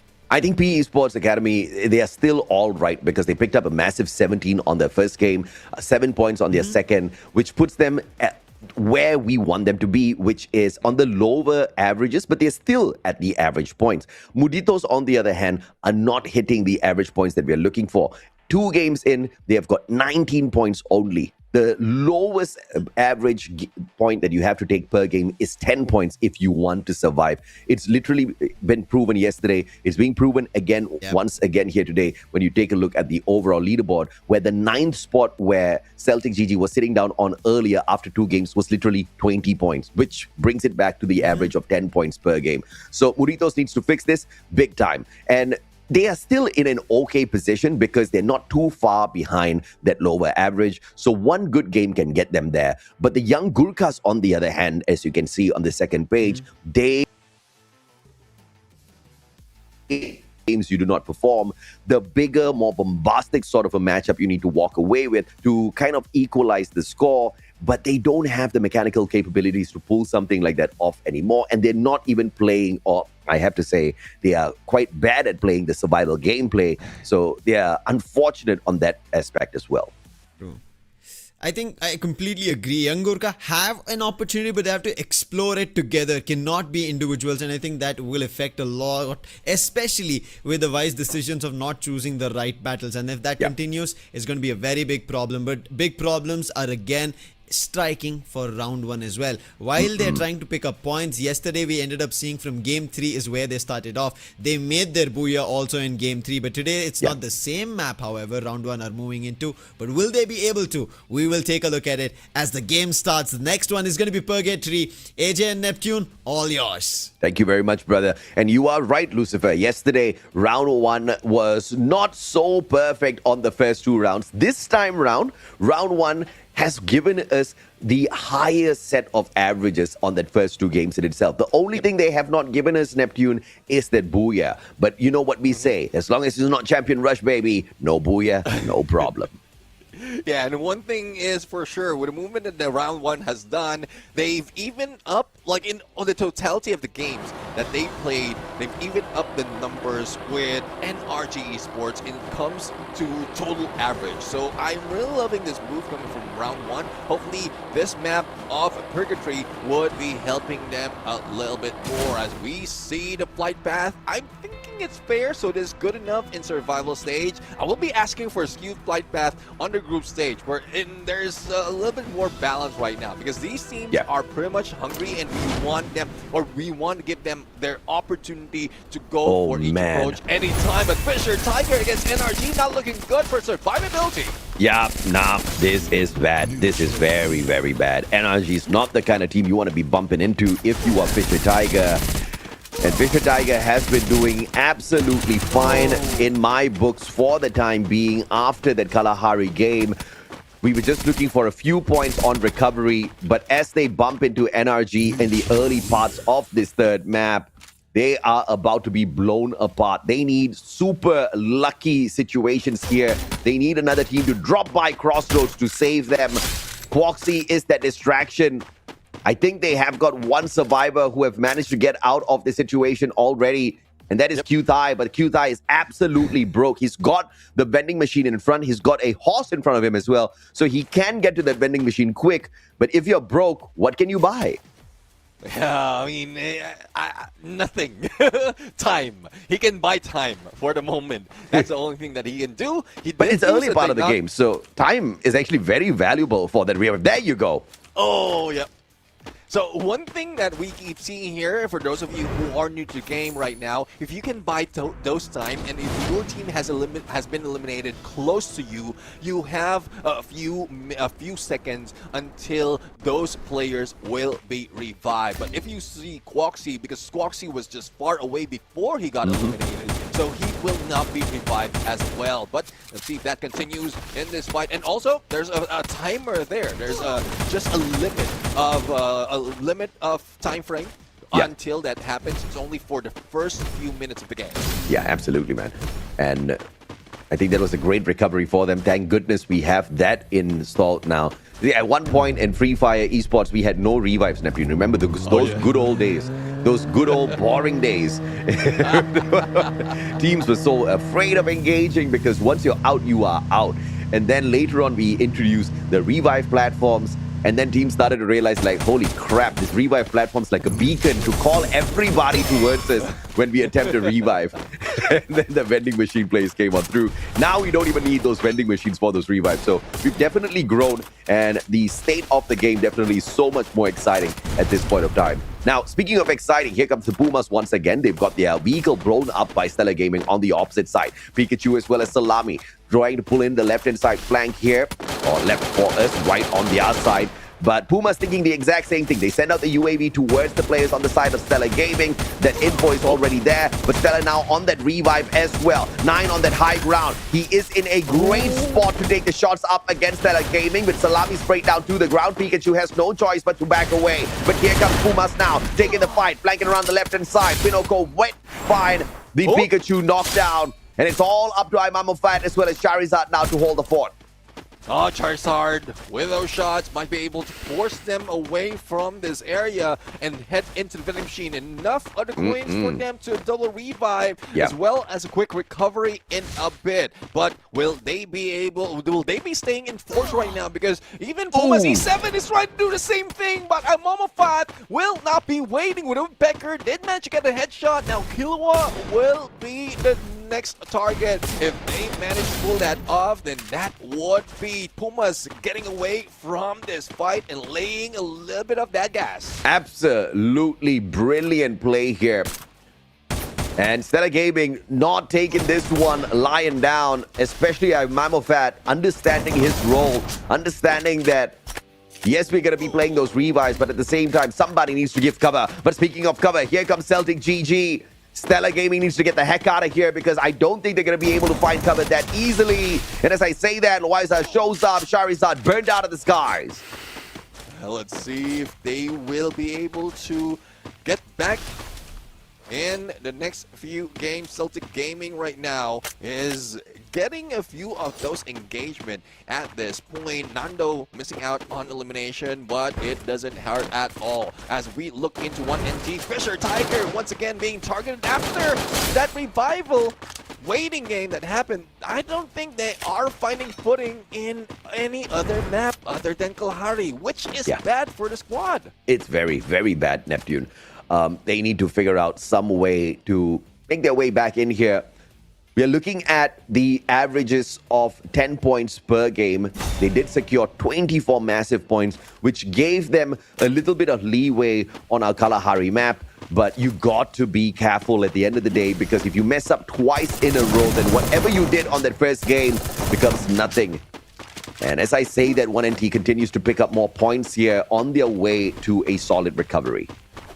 See if we can recover even more. 1NT. Well, this is a good run for them. For the moment, they do have weapons arsenal upgraded, yet you can get a few more. Most of the squads, if you're broke, you might be able to break through those glass, but a smarter move will be to use those coins and invest it to an upgraded weapons arsenal with more upgraded weapon. And 1NT will be more stronger at this point. For Pumas, very close to 1NT, but they are taking a different route. Probably spots out that vending machine that has been opened, but missed out on 1NT getting away. Vehicle will now be driven, and they will just be like vultures, keeping up with what is left by 1NT, which is not a bad move, because Pumas are known to be stalkers, and they're just stalking everyone. I never knew that about Pumas. Thank you very much for the wildlife discovery information. I appreciate it. Used to absolutely love Animal Planet as a kid. I still love Animal Planet. It's just that I don't have the time to watch it these days. But glad I get to catch it on Free Fire, though. Yeah, I mean, we have Animal Planet that is fighting right here. A lot of animals in here. And it's not just the names, it's also the attitude. Because we're seeing some of the hungry squads out there, the hunt. We're also seeing some of the failures that we often see from some of those animals. But no animals at the moment, but Star. The stellar performance, that's a different team. The star performers in this lobby right now, especially the snipers. And there's one squad that Kalahari is also their main map. But hopefully with Purgatory's wide angles as well as long rotations, they will be able to land those shots. But speaking of Stellars, they met up with 9, and it's only one player, but they did take down 9. Hopefully it doesn't add up to 9 elimination, bro. No, man, I think it's unfortunate that 9 could not actually sustain a little bit longer. I was saying because I thought Pumas was going to be able to collapse Stellar Gaming, and they do exactly that. They find a soft spot here. They spotted out Charizard, and what did they do? They drove straight towards him, and they took away the back line of Stellar Gaming. So that's a 1-for-1 right now, and 1NT is on the way in as well. This is about to turn into a very messy 3-way fight that 1NT can earn off of. Oh, 1NT. Backstab, and there you have it. Killua, I know he heard the vehicle, but he was expecting that probably is coming from his teammates. But it's just unfortunate that it's a different squad. Now, Stellar did manage to go for the pickup as well as a revive, and they might be on point to go against 1NT. But this high ground, they do have plenty of time. It's only the closing of the second and going into the third, and they are on the edge of circle, so they can continue on this fight unless someone introduces themselves for a third party. I expected a little bit of a harder hit there from 1NT. I'm not going to lie. I did expect them to go all out, but if you're 1NT and you've already messed up Kalahari, you don't want to do that on Purgatory again, so I'm totally understanding of the situation here. I'm on a fat though. Spotted up on that zip line. 1NT unable to take advantage of the situation just yet. They do have the AWM on their side, and Snake repositions and punishes. I'm on that drop there. Zipline play when the sniper meta is on is just crazy, if you ask me. Yeah, definitely. This is crazy. When you go crazy in this fight, make sure that you grab the Rare Champion bundle once it has been released, because definitely you want to be crazy in every map and you can battle in style. But going back to the craziness of 1NT, well, they're just waiting for that zone to close in. Probably a few of those stragglers who show up once again. Even pull out a UAV to make sure that they spot out how many will be in Moat House. And a hit list might be triggered as well, as Snay just get close to that, but we'll have to wait and see if this battle continues. 1NT had 27 points at the start of this game, and with the 7 that they have now picked up, quick math 34, okay, they're back into the lower averages, so they're not too bad at all right now. If they manage to pick up 6 more points, either through survival or a couple of more eliminations, Neptune, that would put them in the higher averages and 1NT will be going back into the safe spot where they can now then start experimenting, being cheeky out there on the battlefield, no doubt whatsoever. A team that cannot afford to be cheeky and experimental is Muritos. Although they do have 6 eliminations on their hand right now, Muritos is recovering from a non-performing Bermuda map on that opener game here today. So they need to be a tad bit more careful compared to 1NT. Let's see if that will happen at this point for 1NT. They're not really letting go. The Pumas, Killua almost tagged up. It's only a pixel area, pixel peak that he can do to make sure that he land that shot, but it's not a definite headshot. And with those, I think they have attracted the attention of Celtic GG, and this is a trouble right now. One player from 1NT that managed to squeeze himself in to Mode House. Not quite sure if that is a smart move, but the potential of more of an information play for them. Now let's see Pumas try to survive this one, and I hope they've got those team boosters activated already. The team boosters are crucial in this state of the game, where in the past you were never allowed to survive outside of that blue zone, but right now you are given a lot of extra time outside. Granted, you have got those team boosters activated, you need the extra HP, you need the EP conversion, you need everything, and the circle is still a tad bit soft now, but Pumas will have to start making their way in if they don't have those team boosters. And as I talk about that, they are on their way back in as they quickly drive themselves into a little bit of a safer spot. As I talked about them, it's going to be Pinocchio taken out of the equation. 9 has been spotted out as well, and it's Celtic GG that's pelting them down with those bullets. Now Celtic GG, after the knockdown, they're trying to confirm those with a launch pad, but 4-star, they are doing it a few more out of this squad, and it's now left to Nachupi, who might not be able to survive any longer. We're talking about Moditos, and this is their response. 10 elimination already, though they lost 1 player. They're not out of the game just yet. And we also witnessed Fisher Tiger being eliminated. Now we have 8 teams remaining, but we are heading into the 5th phase of the circle, and you can see someone letting go of that bolt maker that will be making it difficult for some squad to get in. Yeah, 29 points is what Muritos are sitting on right now, and plus the placement points, they're sitting somewhere around maybe 30, 31 points. They have hit that lower averages now, Neptune, but it's not enough for Muritos if they want to be in a safe spot. So they got to play this one careful. As long as they can get a few more extra placement points, I think the recovery for Muritos would be complete already in this game. Many teams are looking for that recovery play. 1NT, on the other hand, already securing the higher parts of the average, will need to take a little bit more if they want to rest easy for the remaining 2 games that we have got coming up our way. It's Celtic GG versus 1NT now, as both fight to get into this next safe zone. And another thing that we keep seeing out of a squad that has remained consistent, NRT, is keeping themselves a distance from most of the engagement. Though they failed earlier in Kalahari, this is similar to that Bermuda, and I won't be surprised if they're aiming for that Booyah. I guess everyone is aiming for the Booyah, but let's see if they'll be able to pull it off. For PE Sports Academy, this soaking outside the circle is not a good spot.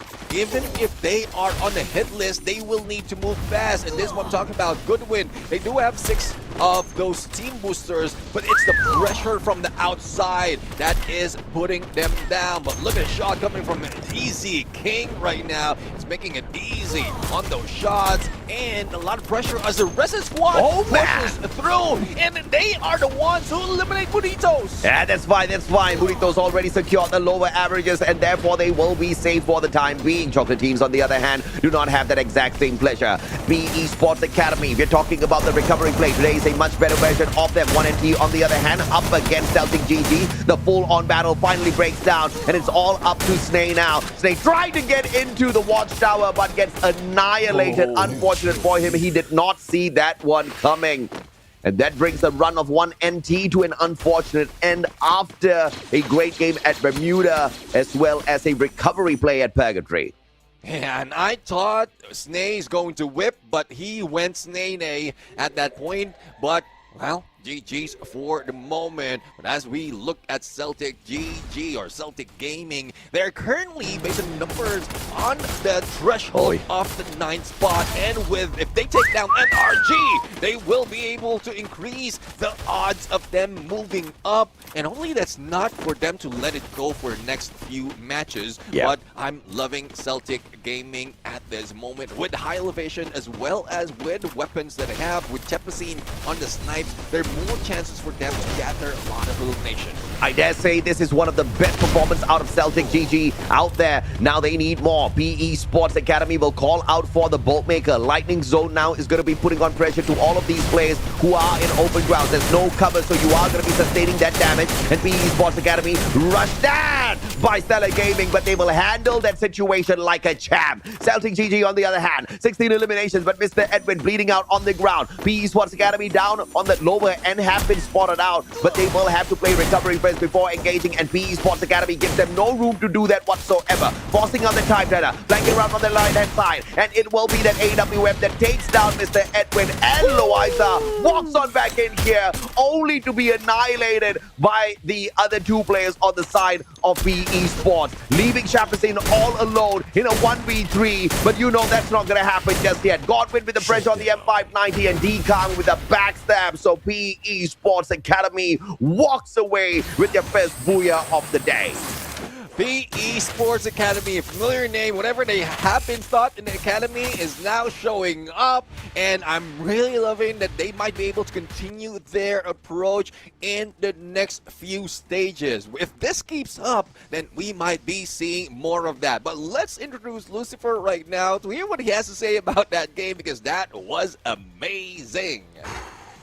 Indeed it was. I think PE Sports Academy, it is a complete different show up of what they did yesterday to today. They've been very consistent. They've been picking up points, and especially to bag a booyah tells us that they've refined whatever the mistakes they made yesterday. They were in the bottom 3.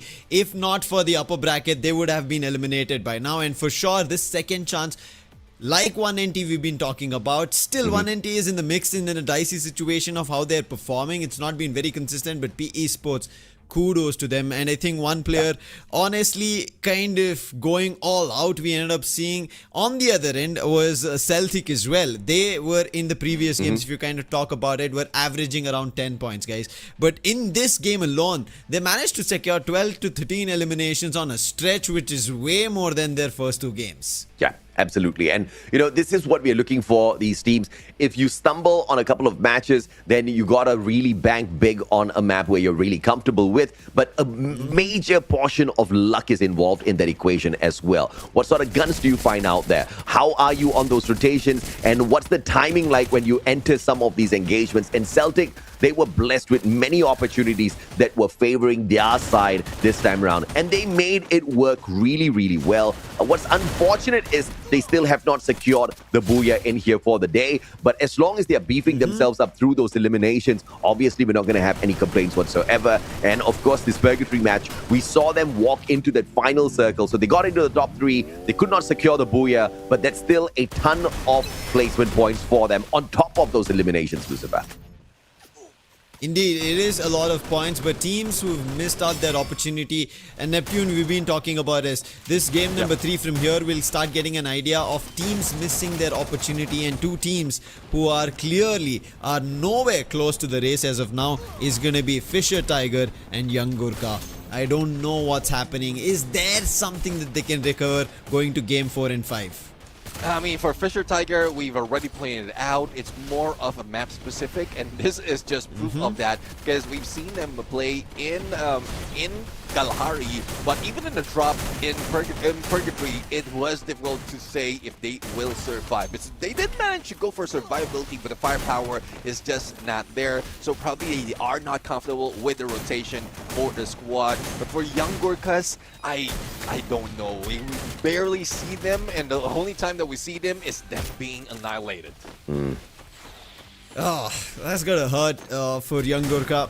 But one team who were in the race, who we were thinking that, hey, they're picking up points, not much to be worried about.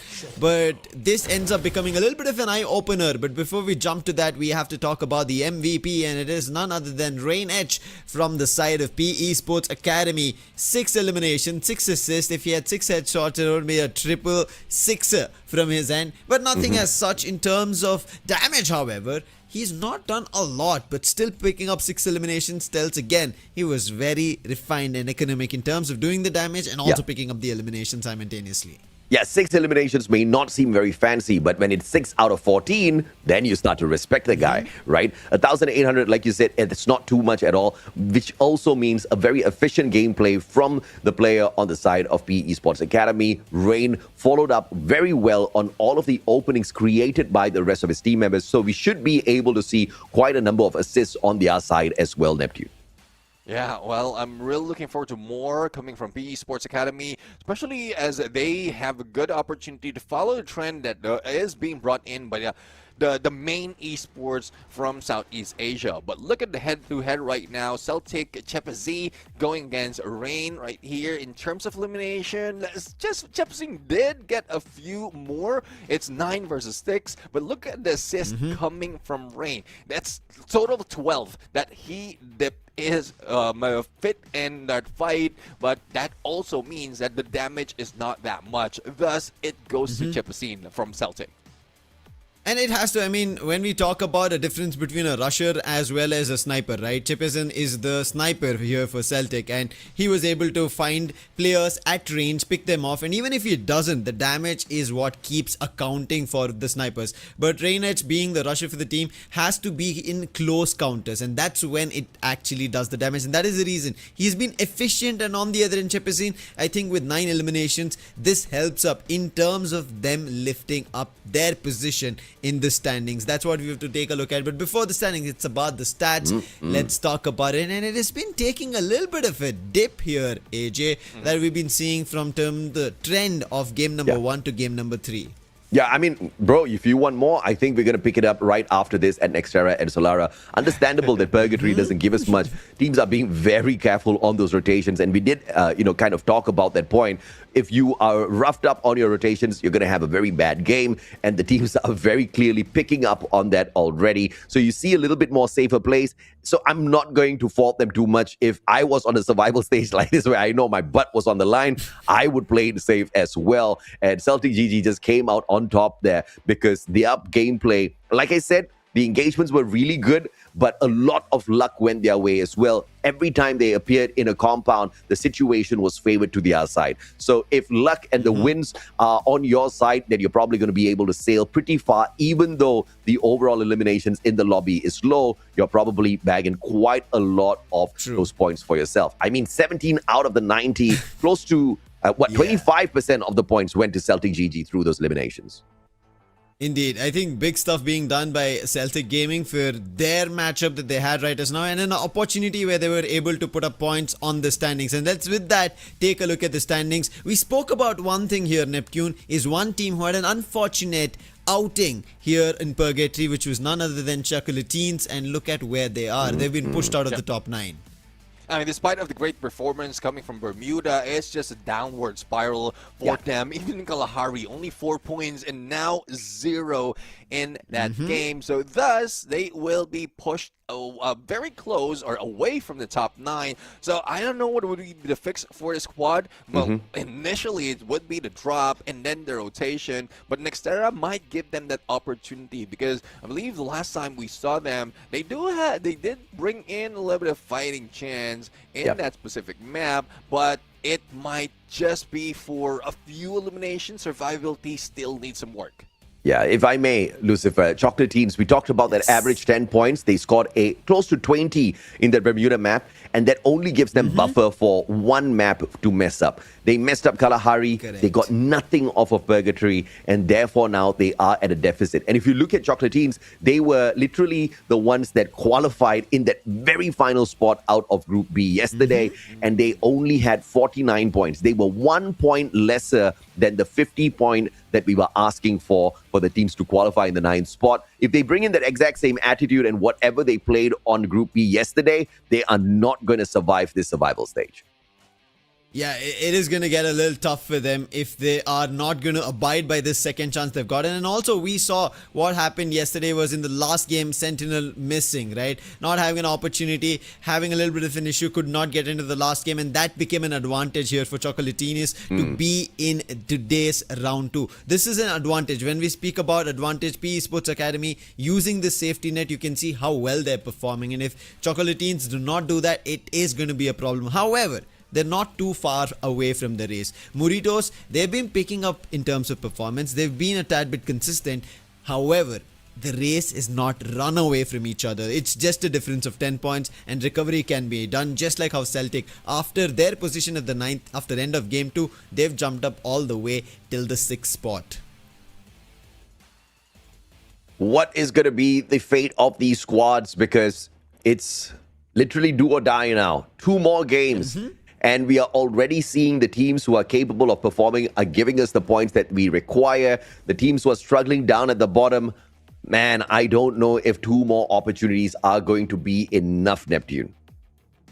We'll have to see Last right now because, there's plenty of opportunities that's needed by the Team Lucifer. And we'll give them that last 2 opportunities, but before that they have to recover and figure out what's the best strategy moving in right after this break. Don't go anywhere.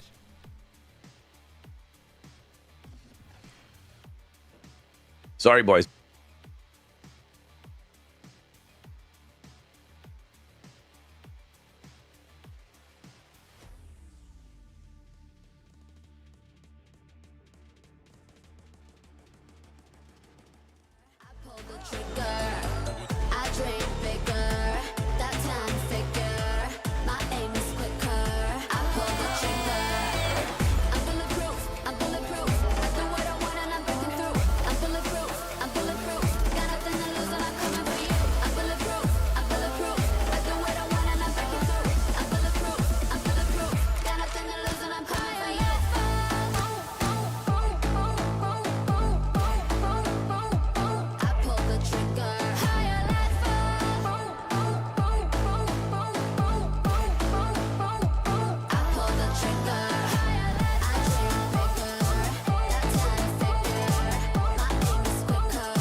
Welcome back, everybody. Round 2 with its last 2 games is where we are heading. Welcome back to Free Fire World Series USA 2026 Fall, the last stage of survival stage. Because if they don't make it here, they don't make it until the next season. So it's going to be a lot of efforts that is required, especially AJ, by the teams at the bottom. Yeah, absolutely, man. And, this is the weeding out process. Unfortunately, some teams need to go home.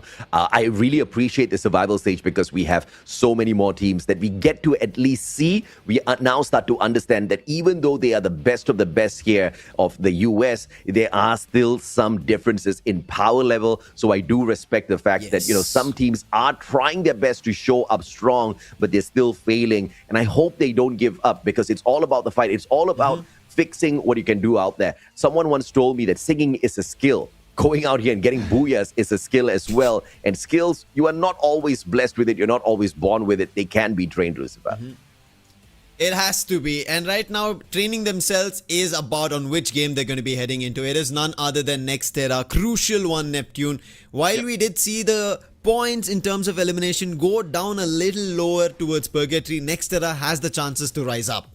And there's more opportunities for squad to be able to gather points in terms of elimination because we know how this is. Survivability is also on point, especially with the number of compounds and vending machine that we have in the area. But again, I want to go back to that drop. If they study the opponents on where they're dropping, they will be able to choose their fight. And I think there are a few teams who did manage to do so, but it's just a lot of effort. And that's the good thing about survival as well. You have a few days to study your opponent, even before you get in the group stage, you have an idea on how they work.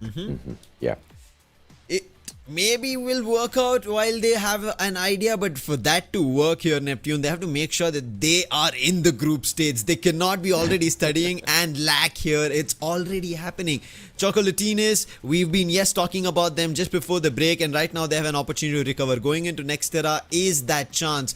Muritos as well, while they've balanced it out, got themselves around 10 additional points from Chocolatines, it's not going to be enough. Star Esports as well. We've been seeing them pick up points, AJ, but it's not been consistent enough to run away to the top charts like how we see Pumas, E7, NRG, and PE Sports Academy. Absolutely, man.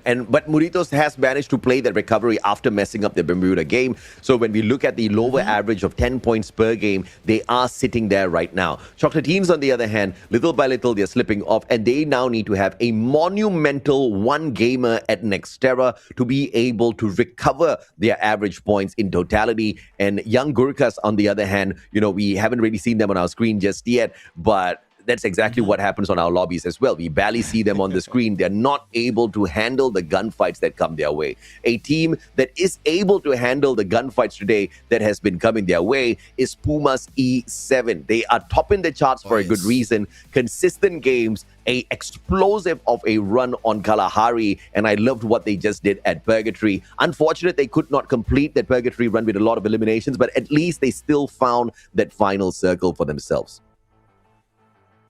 Very much necessary in the final circles to pick things up in their favor. PE Sports Academy were one of them who ended up getting a booyah, and that was their very first booyah that we ended up seeing. But we spoke about round 1. They picked up their booyah yesterday in our game number 3. They started off yesterday as well in game number 3. But today, they've been a lot more consistent. They're in the top 4. And moving into Nextera, it should be an opportunity maybe for round 1 to get their very own booyah. Or like how Rhino 6 pulled, somebody else doing a Rhino 6 Neptune. Who do you think? There is somebody like that? Well, there might be a few teams who might be able to pull that off because once we jump into Nextera, they will have that opportunity. Judging from the performance of some of the squad right here on the top of the charts, first half of a board for today. 1NT, well, we understand already what happened yesterday, but 1NT didn't perform that much.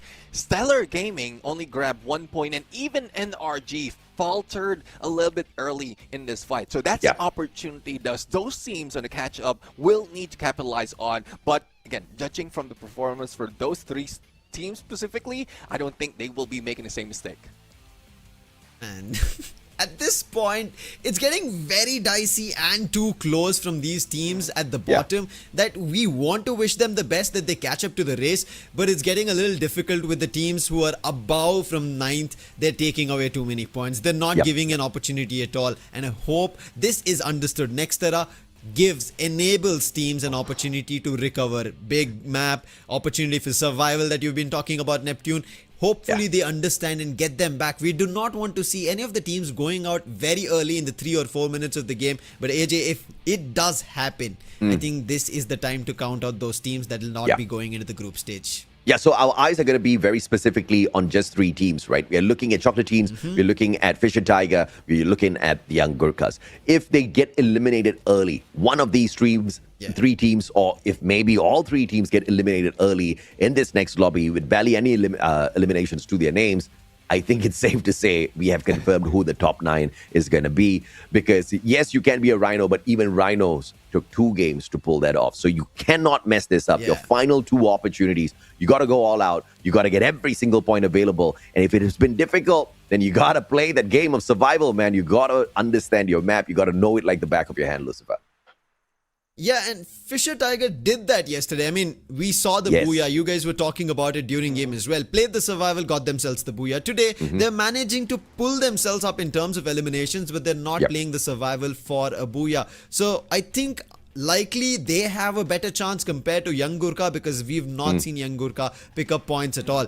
But Neptune, there's still an opportunity that teams also could mess up who are in the top 9. Muritos, Star and 1NT. 1NT might have seen really well to start things off, but I'm still worried in case Chocolatine's and Fisher Tiger pick up big time, because it's time for the game itself. Next Terra it is. AJ and Neptune, all yours to decide if there is a comeback, if by any.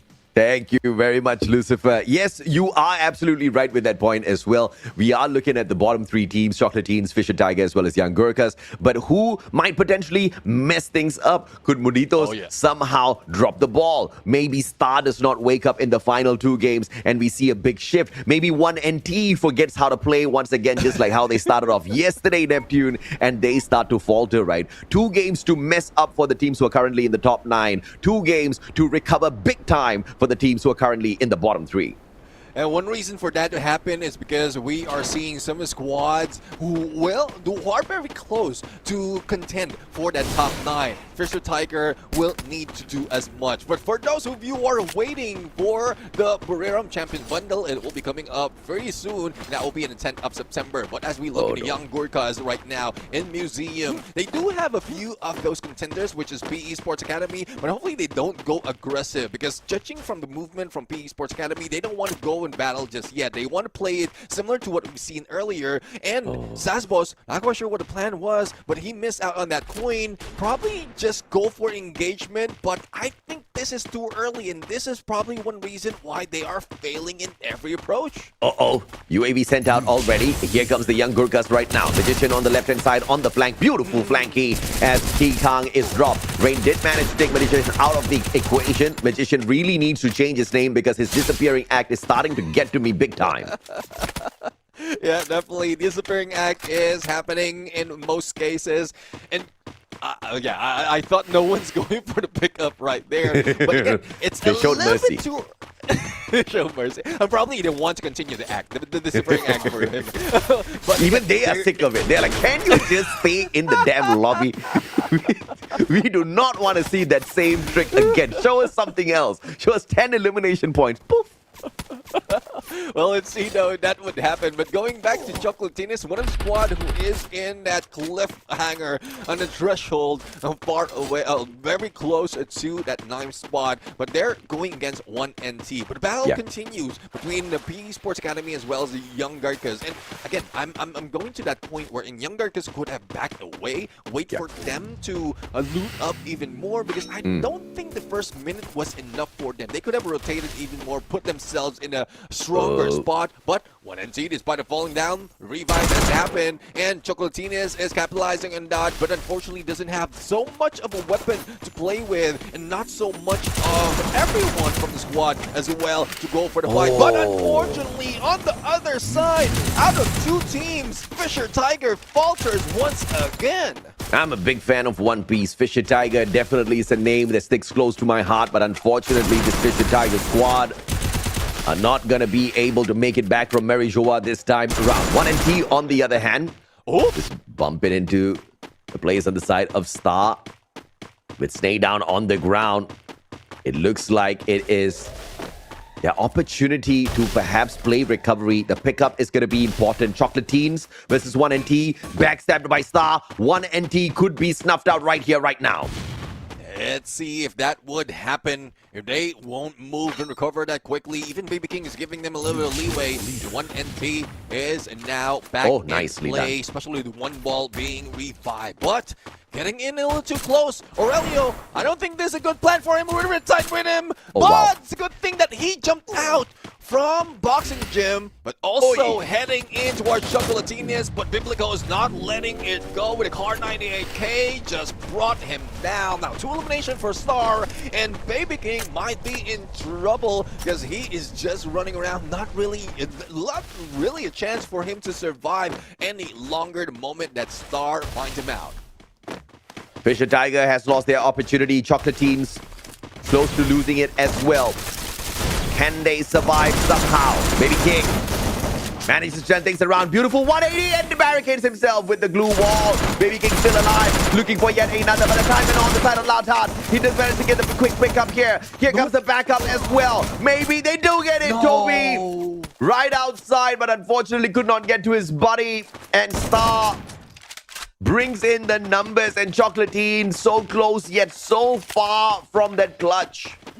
Yeah, I mean, that could have been a clutch if he didn't buy some time, just step into the time turner, and he might be able to take another one down, baiting them in. Esports Academy, though, going against NRG, and this is what I'm talking about. NRG did fail from the first time we saw them in Xterra, and they went out a little bit early, but I think they're a little bit motivated, or more motivated this time around, as they are chasing for the #1 spot. Again, #1 spot is good, but not so good because you are also showing so much of your gameplay, and it's only left to two maps already. Both Pumas E7 as well as NRG. I think they've done enough. Let's include round 1. They've done enough to be able to place themselves in top 9, but it's more of the to show some of those aggression, to show some of the presence against the other squad. But it's probably best used if they can try out some other approach, not just aggression. Yeah, I think if I was NRG, I would just stop going in for the push right now, because every single drop spot, every single move that I make is going to be studied by the teams who are going to be playing the group stage, right? That being said, just because they don't show any of those tactics doesn't mean that they are going to have an easy run in the group stage. We've got Titans waiting for them over there as well. But Muritos will get knocked out of the lobby prematurely. With Chocolatine still surviving, perhaps there is a chance. This was exactly what Lucifer was referring to earlier on, and that is the condition that we have in front of us right now. Now let's see if they can meet the condition. We have the young Garca's Magician going for a knockdown, challenging NRG. Now I don't think this is a squad that you want to go out fighting, but I do understand the mindset of young Garcas right now. If you're going down, you go down in flare, and they are trying to challenge the giants of this lobby, and only they become successful and probably bring themselves a little bit higher in the board. Yeah, young Gurkhas need to get the heck out of there. I don't care what the hell is going on in their heads. They need the placement points more than they need these eliminations, and NRG is not the right team to engage with. Young Gurkhas' decision-making time is just not on their side. They do have the flanking position, though. They do have an advantage in terms of where they sit on the map, in terms of line of sight. But NRG also has a great defensive spot, and what NRG has, Gurkhas don't. The vending machine. Oh, there you have it. Take down another one from ADMC R7. And let's see if they'll be able to complete to that flanky. Goes in, not for the flank, but for the rush. But up close and personal, even with the back 7, literally on response. And NRG capitalizing on that, getting more out of this engagement. Even Sass Boss couldn't survive. And it is left to the mission. First, the vanishing trick. Let's see if he will disappear once again. Why, Gurkhas? Why? I mean, it was such a damn good opportunity to escape, and now the Magician, he has shown this trick one too many times, and his disappearing act happens for one final time in this lobby. As they get kicked out, they also lose their opportunity to play in our group stage. Young Gurkhas give up an opportunity to play those playoff placement points. I respect the tenacity. I respect the confidence they have in themselves. But that just was not the way. With Muritos now bowing out as well. Chocolatines, they have an opportunity. But as we talk about them, 4 eliminations on the board with 2 players sprayed down to the ground. Puma C7 on the approach. It's a 2v1. Toby will be dropped. Carlos taken out as well. And the Pumas devouring chocolate. It might be poisonous though. Yeah, I mean, it's not good for animals at that point. But Chocolatines, they do have one more player surviving. It's CRPX7. We're not quite sure if he'll be able to make that much. Move 9 on the higher ground. This is trouble. The moment that he gets spotted, he will be shut down. He's just waiting for that cooldown on the stealth bite to happen. Will he be triggering it? There you have it. And now the chase continues. But will he be able to escape and revive the rest of the teammates? His survival may just determine whether or not we see Chocolatines in the group stage. With Muritos down and out of this map already, Nextera gives Chocolatines the perfect luck that they were looking for. But PE Esports Academy, I feel like we have already seen a lot of good stuff from them, and they have earned themselves a little bit of rest.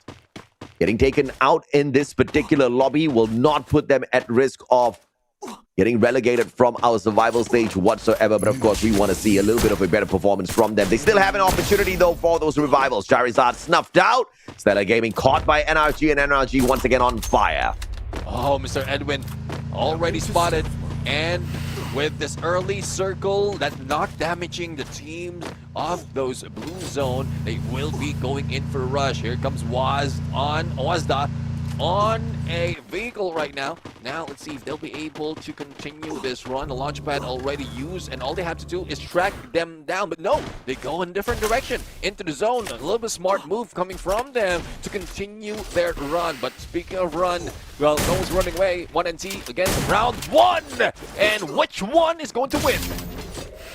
Which one indeed? With 13 eliminations to their name, round 1 looking really strong to contend with NRG for that booyah on this map. Nextera definitely is the place where you can pick up massive numbers of eliminations. And if you've got the Mag 7 in the CQC on a map like this, you're probably going to be walking away with tons of numbers for your squad.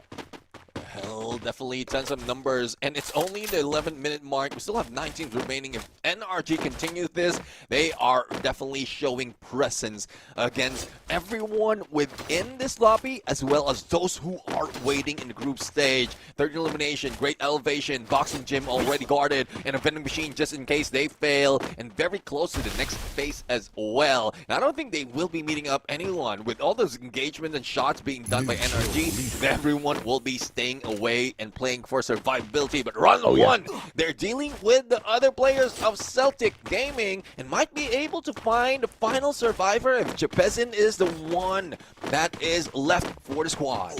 Round 1 is in round 4. 4 back-to-back. Great performance from this team that could barely cut it yesterday.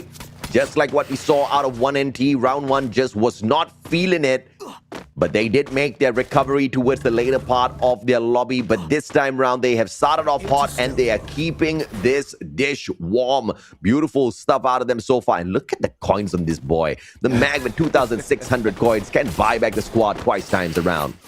Yeah, I mean, one reason as well why we're always looking forward to Nextera because of the much of elimination that they are getting in this map. Currently, we already have 69 elimination tagged in for everyone, and Chocolatines will be that 70th.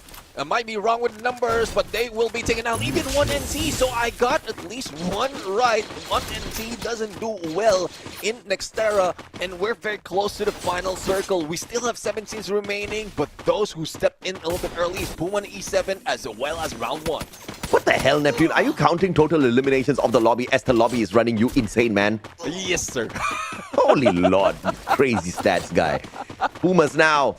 11 eliminations in hand. Muritos out as well. Holy Lord. Okay. The battle down at the bottom is still alive, okay? One more game. One more game could determine the fate of Muritos. Chocolatines Fisher Tiger, do I want to throw them in there? Maybe it's a tad bit too late for Fisher Tiger, but what the heck? Let's throw the names in there as well. They will need to have an amazing match, a monumental match, maybe a 20 elimination game plus the Booyah for them to stand a chance, but I'm not going to count them out just yet. So Lara is going to be a fun one. Estella Esports checks out of this lobby as well. At next era, we are left now with 5 more squads, and in this next circle, round 1 and Pumas have found their resting spot. Oh, let's see if they will be able to rest. NRG try and jump in, but unfortunately no one's waiting for them on the approach. So that will be 3 teams already very close. And we witness one of the teams out here who spots out PE Sports Academy with the binoculars, but a couple of players from NRG taken down. So less contention from NRG, and no one is putting Pumas E7 from this high ground.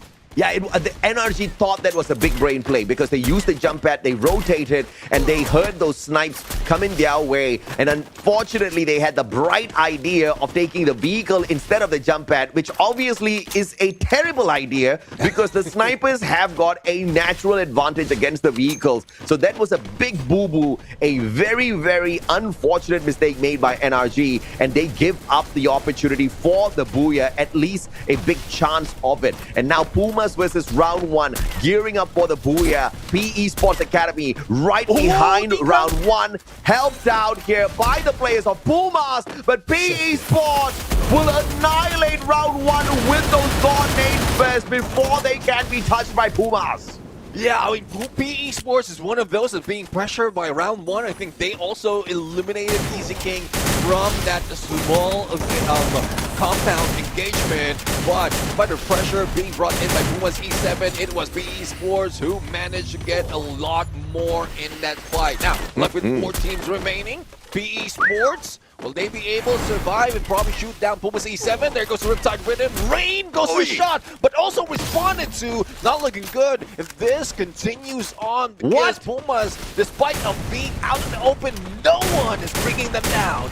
And nobody is looking up. NRG, they got to the vending machine. They hit the double revive. Now Yorol has been spotted out here already. Zama's outside the circle with the M82, sorry, with the M590. Won't be able to get the knockdown. Those revives are brought right back, but these players do not have guns on them, so it's going to be very tough on that survival. And Pumas basically cash out big time. They just get more elimination points on their side. They are just saying thank you very much, NRG. Those bonus points does make us happy. Yeah, they are getting not only bonus points, they might be getting this round for themselves. Only need to deal with 2 more players, make that 1 more player out of 1 squad, which is Chepazine from Celtic. And I don't think he will be surviving, especially with a full squad of Pumas E7. And even his movement is damaging him. For the moment, Stealth Bite's about to expire in a few, and there you have it. Sneaky way just to get to 9 on the placement point. And Celtic GG with only 3 elimination. I don't think this is enough for them to go high on leaderboard. It's just a waiting game for Pumas right now. I mean, Pumas have outshined their own performance here, showing us that they are no gentle kitty cats. They are vicious big cats who will rip your head off on a day where they're just not feeling cuddly. Celtic GG on the other hand. Chapazine, what do you think you can achieve? What do you actually think, Chapazine, that you're going to be able to pull off here by hiding away from 4 players on the side of Pumas? Yeah, I mean, if he does have multiple grenades, spots him out in 1 compound, just wait for the circle to close in, and yes, there might be a chance, but there you have it. Footsteps, 9 is already below him, and I think someone from the other side who has spotted him in already, making a lot of noise, and there you have it. Goes in for the other side with the stealth fight, and it's a melee chase right now. He's trying to get to the vending machine? That's insane, Chapazine. No, it will be prevented. They try to punch him out, but obviously that one was tough. And Pumas E7 again with the back-to-back performance. They are on fire. And this is their 2nd Booyah of the day here on lobby number 3 for our survival stage. They are literally killing it at this point of time. Yeah, definitely, and everyone else, not just the game. yeah, They're not true. just killing the game; they're eliminating everyone else. But let's bring back Lucifer right here to talk about what happened and how well Pumas has done with getting the booyah in this game. Lucifer, welcome back to the desk. Thank you. And what has happened here is these kitty cats, Pumas E7, actually like chocolates. That is the reason they went all out. Once they got a taste of it at Deca Square, it looked unstoppable.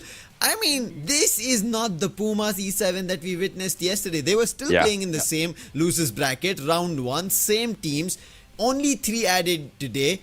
But it seems like a completely different day and different performance from them. Completely not expected, Neptune. Yeah, exactly. I mean, not expected. I'm just loving that they managed to get high ground. What I don't love, well, not against Pumas, but against the other squad, is no one is taking them down. We've seen a couple of players just out in the open, not even bringing glue wall. They saved a lot of glue wall for the later circle, but they didn't even need it. So I just don't know what the mindset is. NRG, probably they need to get close, but even them, they got spotted and taken out on their approach by the one and only Pumas E7. Oh, it's gotta hurt NRG, but nonetheless, this is not about being a champion or staying in the top 3, top 4, or maybe not even the top 1. It's about moving into the top 9, and NRG are also in the safe spot. Esports Academy as well. They've also not been quiet. We just saw a deadly nade, AJ, that was dropped by DK. Yeah, I mean, that was a thing of beauty, right? They saw round 1 and they saw a fantastic opportunity in round 1 and they could not move ahead because Pumas was putting so much of pressure and they did not want to take the risk. And they were like, okay, we've got these grenades. What do we do with it, guys? Let's just rain it down on them. And raining down those nades on them basically gave them a full round 1 squad. Fantastic stuff. But this was the place where I was just so shocked with the decision-making of the young Gurkhas. They were trying to go out in style. They definitely went out. I don't know if there was any style involved in that. I mean, there was an opportunity where they were dabbling in the battle with NRG. They had the higher ground and we thought they will just hold that position and maybe convert. Yeah. And they still let it go, and I think that's what hurts. And when we also spoke about before we started this game, right? If Young Gurkha have an opportunity and if we want to see the impossible happen, it had to happen here, and that opportunity missed, meaning the chances will look a lot more bleak, just like Fisher Tiger, unfortunately. But Dekang, there is that deadly god nade that we ended up seeing once again for our eyes to just feel a little more better about it. But Chip is in. This game would have ended in the 5th circle itself. This man dragged it almost till the 7th circle. Yeah, for what I don't understand, right? Obviously, he was not going to take the 1v4. Shepson's just unfortunately has not proven to be capable of something like that just yet, especially up against Pumas, who have been whooping everybody's butts out there. We kind of just bump it up a tad bit with the elimination numbers here. This time we get a 104 as Pumas walk away with their second booyah of the day. He'll be happy for the side of Pumas E7. The whole squad will be happy. Everybody rooting for them will be happy. But the teams at the bottom, they'll wonder that many points were taken away. And we spoke about it. Next era should have been a survival game. So far, the game that we witnessed was nowhere close to survival. And I think this is something that you guys warned me yesterday when we were starting things off here in USA. We barely see a little more survival. It's more about aggression. And we can see even when there is a time for survival instinct, these teams just jump in, go in for a fight. And that is where a lot of losses and teams being eliminated early happen, Neptune.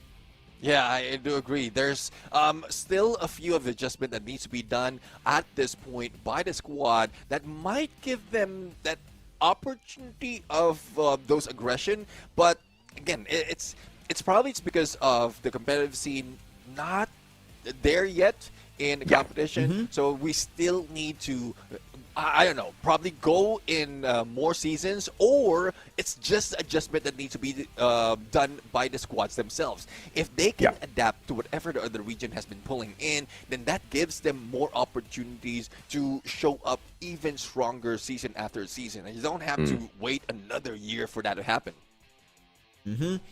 Right as now, waiting is what some of these teams tried their best in terms of a fight when we ended up seeing even Chepezin trying to pull it out till the very end. But it's not going to be the point of discussion. It is time to talk about the head-to-head.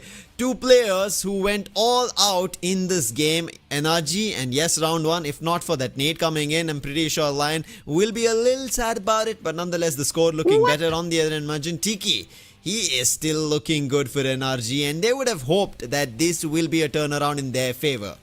Dude, 10 headshots? Maintiki is just the main man at this point in time. 9 assists, 6 eliminations. Probably doesn't match up to what Lian has brought in here through those elims, but the headshots show us exactly who the boss is out there that you do not want to mess around with, right? But NRG made one severe mistake out there on that rotation for that final circle. Okay, not final circle because the circle was quite big at that point of time. But when they were trying to rotate towards the compound where Pumas were holding onto, they took the jump pad and then the vehicle play, which Pumas took great advantage of. If that was not the case, I think Maintiki would have walked away with even more eliminations than Lian here. Yep. He would have walked away with a lot more, but my one person who did walk away, it is going to be the MVP from Pumas E7, is going to be Pinocchio. His nose, as you guys were talking about, he is not lying. He is right on the stats, and with that, he also becomes the MVP. He is going to be singing "Those Shots Don't Lie" by Shakira.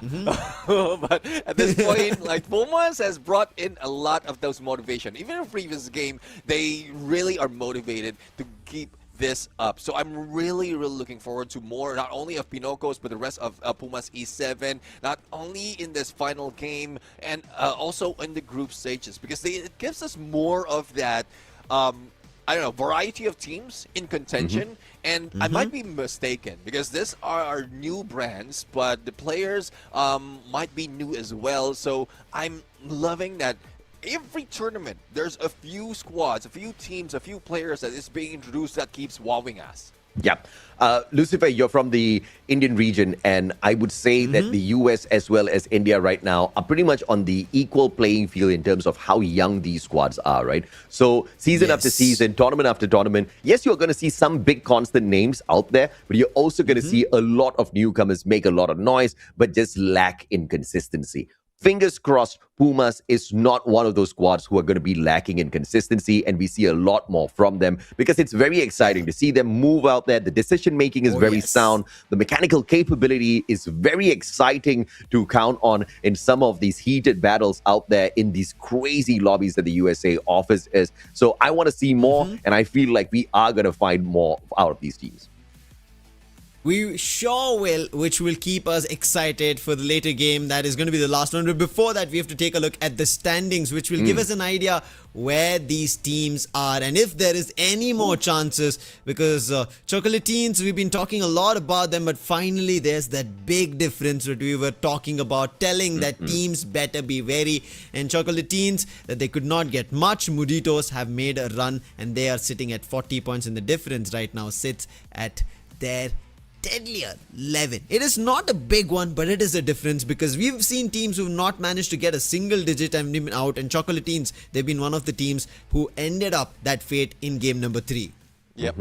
I mean, I just want to carry over what AJ has been talking about all throughout the survival stage of the averages that the team has. And look at that, Modito is in there. 40 points, averaging 10 points per game out of 4 matches that they have played already. And this gives us a little bit of insight that Chocolatines will be far from achieving that because they're averaging around 7 only for each game, and like it's even worse for both Fisher Tiger and Young Gurkhas. Unless Chocolatines go for a breakout run, eliminate Muritos early in this fight, then they might have a chance. But judging from what we've seen out of Chocolatines, aggression is there, but the position as well as mechanical skills not yet showing. If I may point out, gentlemen, in the first game of the day, Bermuda, Chocolatines walked away with 19 points, and the players on the side of Muritos only had 3 points. The difference is 11. 19 versus 3. The math checks out. There is still a possibility here that the final game has got Chocolatines taking away the spot from Muritos. I'm excited for this.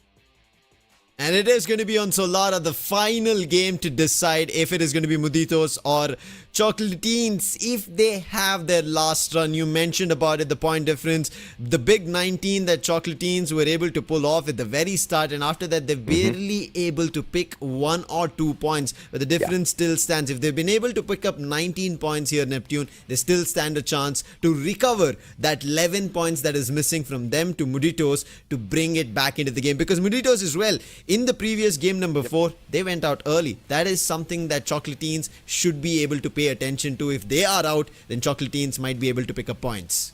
Yeah, I do agree. I mean, the thing that they need to do right now is either deal with Muditos personally or I don't know, just stay away from all the engagement, go for survivability, because if the only difference that they have to work with is a few, and they have to wait for Muditos to be eliminated, then they might have a chance. But again, it's a breakout run that's needed for Chocolatines. So there's just a 50-50, probably lower to a chance that they will be able to move forward.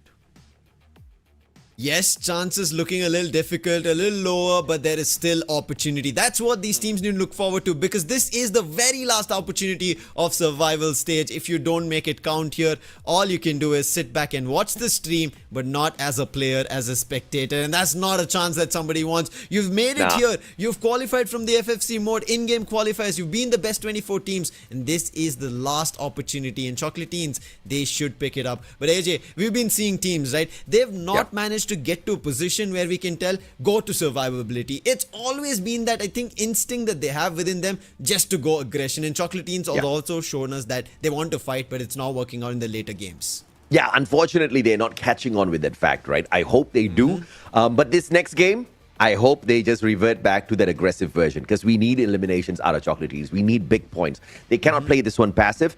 If they had decided to play passive, if they had accidentally played passive, this is the time where they say, you know what?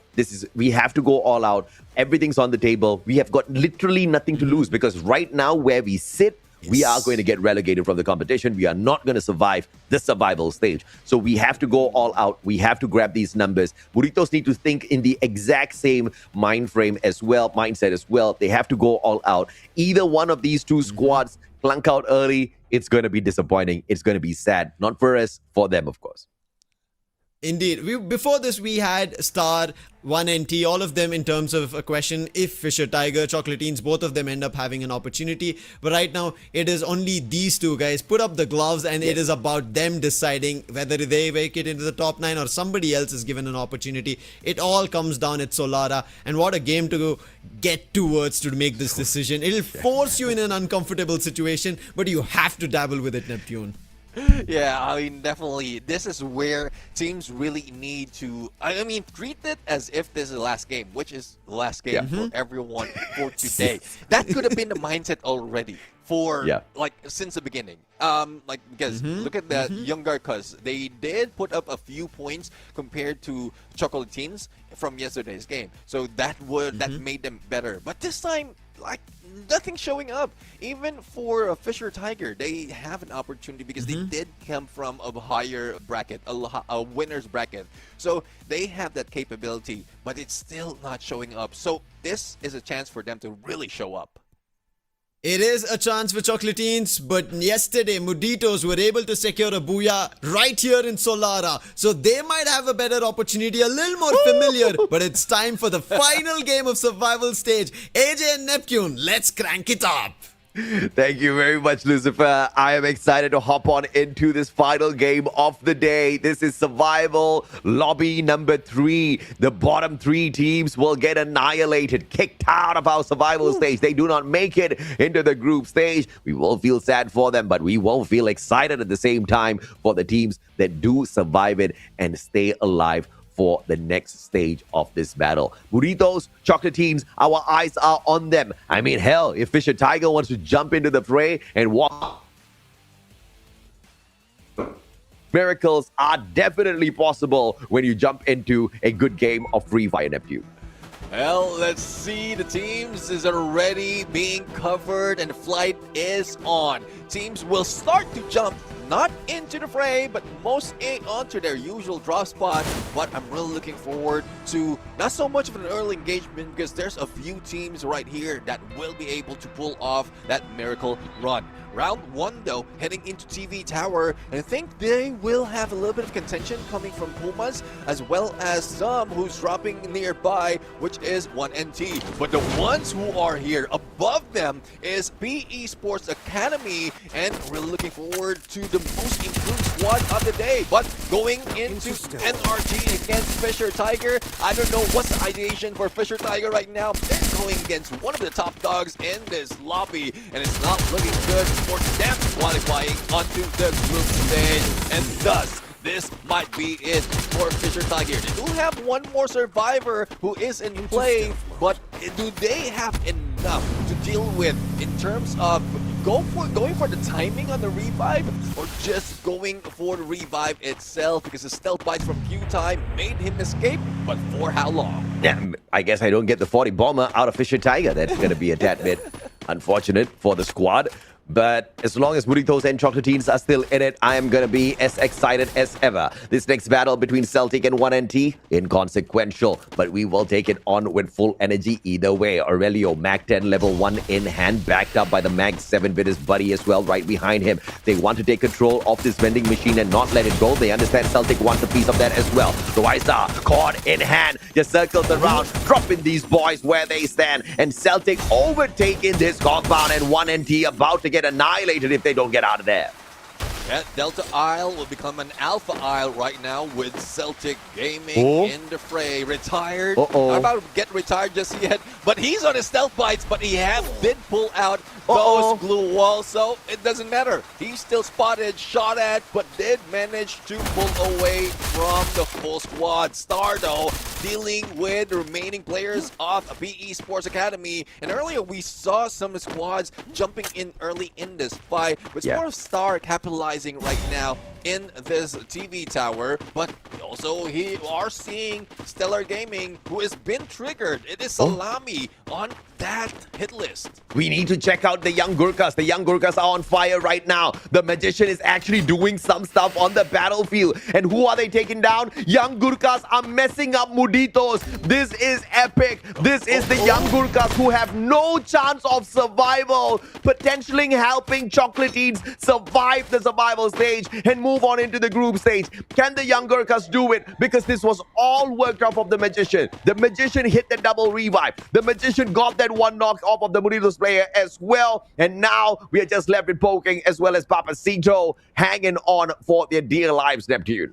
Yeah, well, the vision right now, what a great time to bring the magic. And yep, I do believe in magic, but see, this is something that they will be able to pull off. For Stellar against Star, it is the Star who is in the back foot right now. Look at those shots from below the stairs, and they are just chasing them down. X-Game almost annihilated, but from afar, didn't expect the shot from Charizard. He was just waiting in there for someone to jump out, and they got 5 points out of that. Flashy, exciting, inconsequential. We'll ignore that. Here's another one here of the teams that have already qualified for the group stage thanks to their performance thus far. But Stella, they cannot take a breather just yet. Here comes round 1, and it's round 2 for Stella if you want to look at it that way. Pikachu sprayed down to the ground. Beautiful stuff here from the NK. The Mag 7 hitting it hard. Charizard with the VSK flanking around the left-hand side, looking for this appointment. Gets half his HP whacked off of him, but somehow wins that battle up against Charizard, and Stellar Gaming with the surprise push.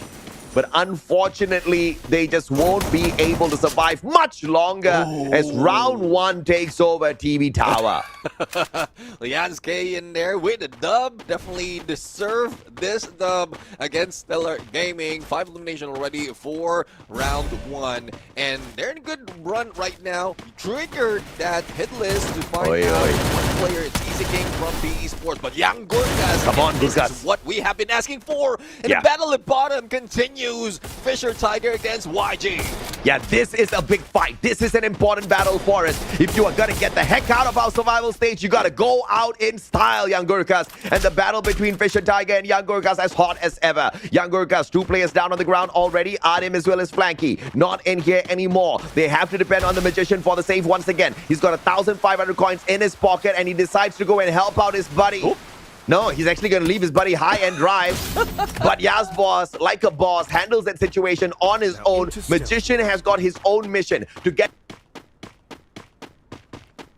best performance of the Young Gurkhas, and I hope they were under this much of pressure from the very start of the competition in itself, because if that was what was going to bring out their best version, man, oh man, they should have been in this mindset from the start.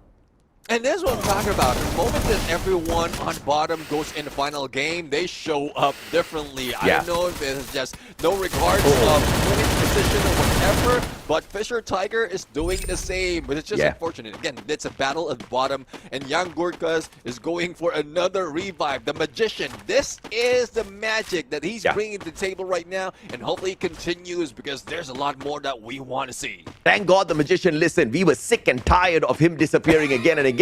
This time he says, okay, let me do a reversal. I'm going to make my team members appear once they disappear, thanks to the other squads. So I like it. It's a little bit of a switch up. I am not bored anymore. The Young Gurkhas, 5 eliminations strong, recovered already in terms of the players being brought back to the battlefield. But recovery in terms of loot, this is something that they have to now be very careful of. Very exciting stuff, but they need to slow that pace down a tad bit more before they can spring on anyone once again.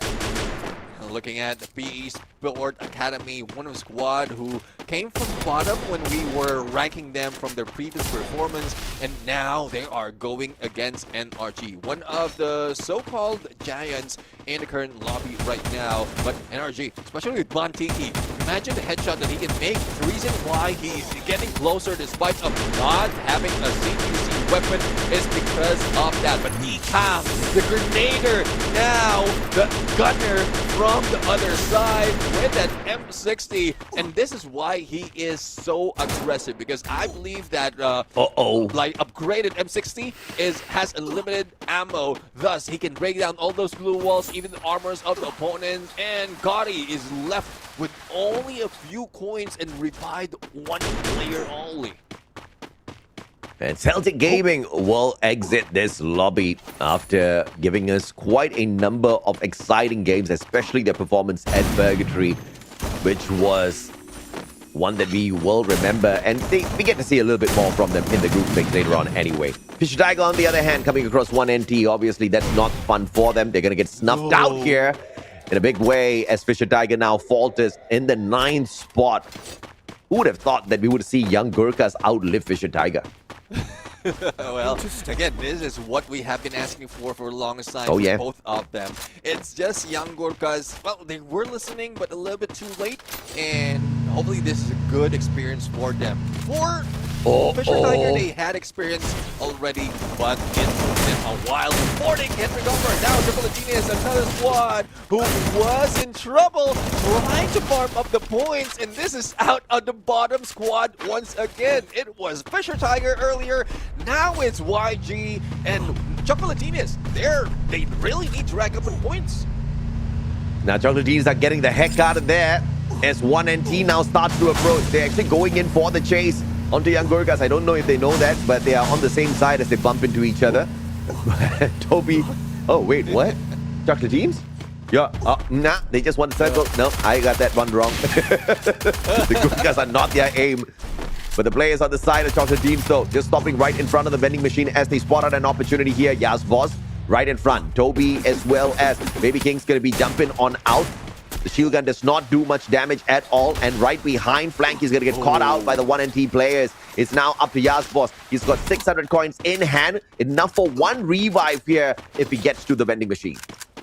Okay, I'm hoping that Chocolatines will be the smarter team this time around. Just get in the next safe zone, because the next one would hurt that much. And if they don't find anything out of this contention, that would be trouble for them. Carlos!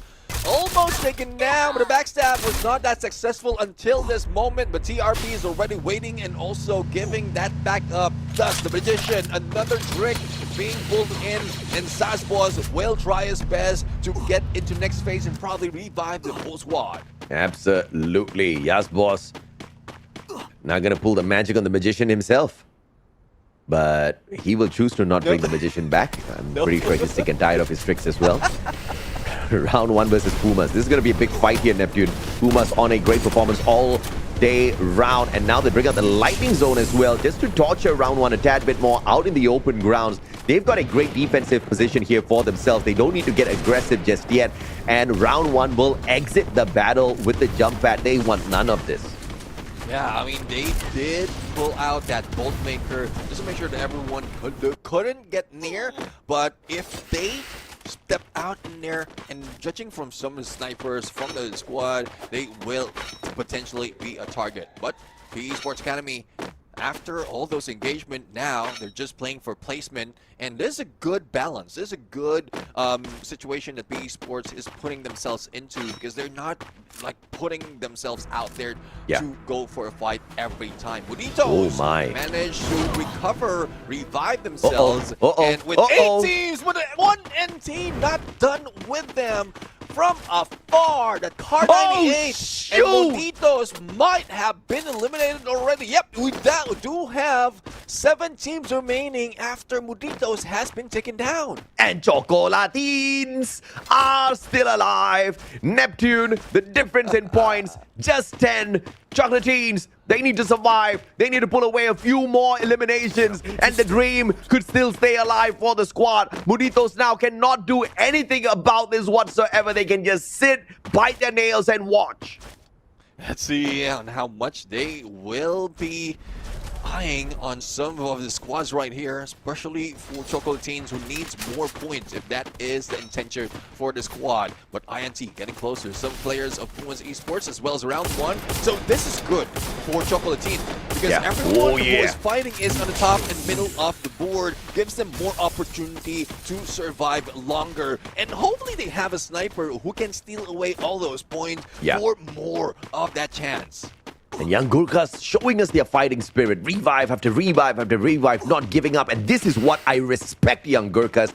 Even though they're down at the lowest spot on this leaderboard, they know they stand no chance to qualify for the group stage, but they are not just putting down their phones and giving up these matches. They're not throwing these lobbies. They are still giving it their all. They definitely deserve our respect, and they have my love as well. I want to see more of them. Unfortunately, we'll have to wait for another season, but I hope we see them again.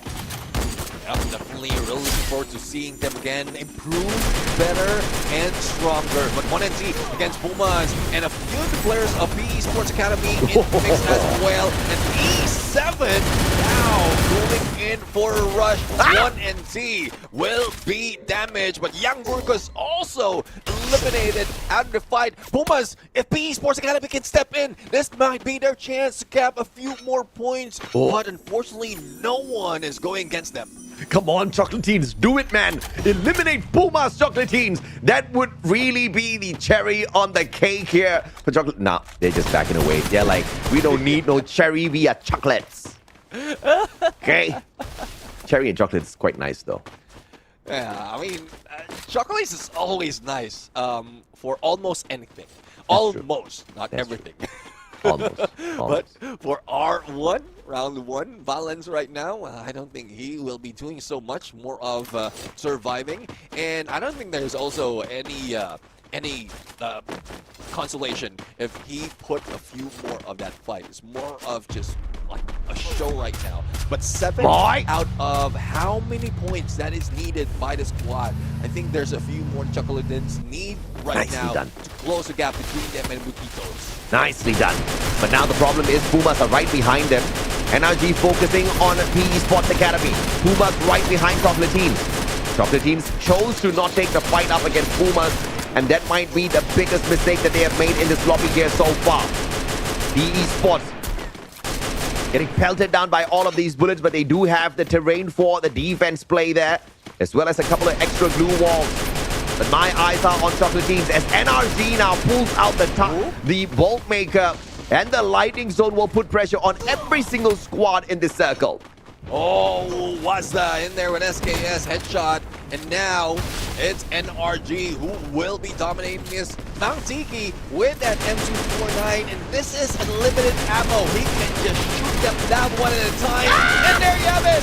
Pumas is out, and thanks to Baby King, they managed to survive a little bit longer, but they're also being pelted with a few more of those shots. But with PE Sports out, they got 9, potentially 12 on the placement already if they get that booyah. But is this enough for them together with the elimination point that they grabbed? Bloody hell! The best run on the most important lobby for Chocolatines. They already have 9 placement points to their side. We talked about the 10 points difference between them and Muritos earlier on.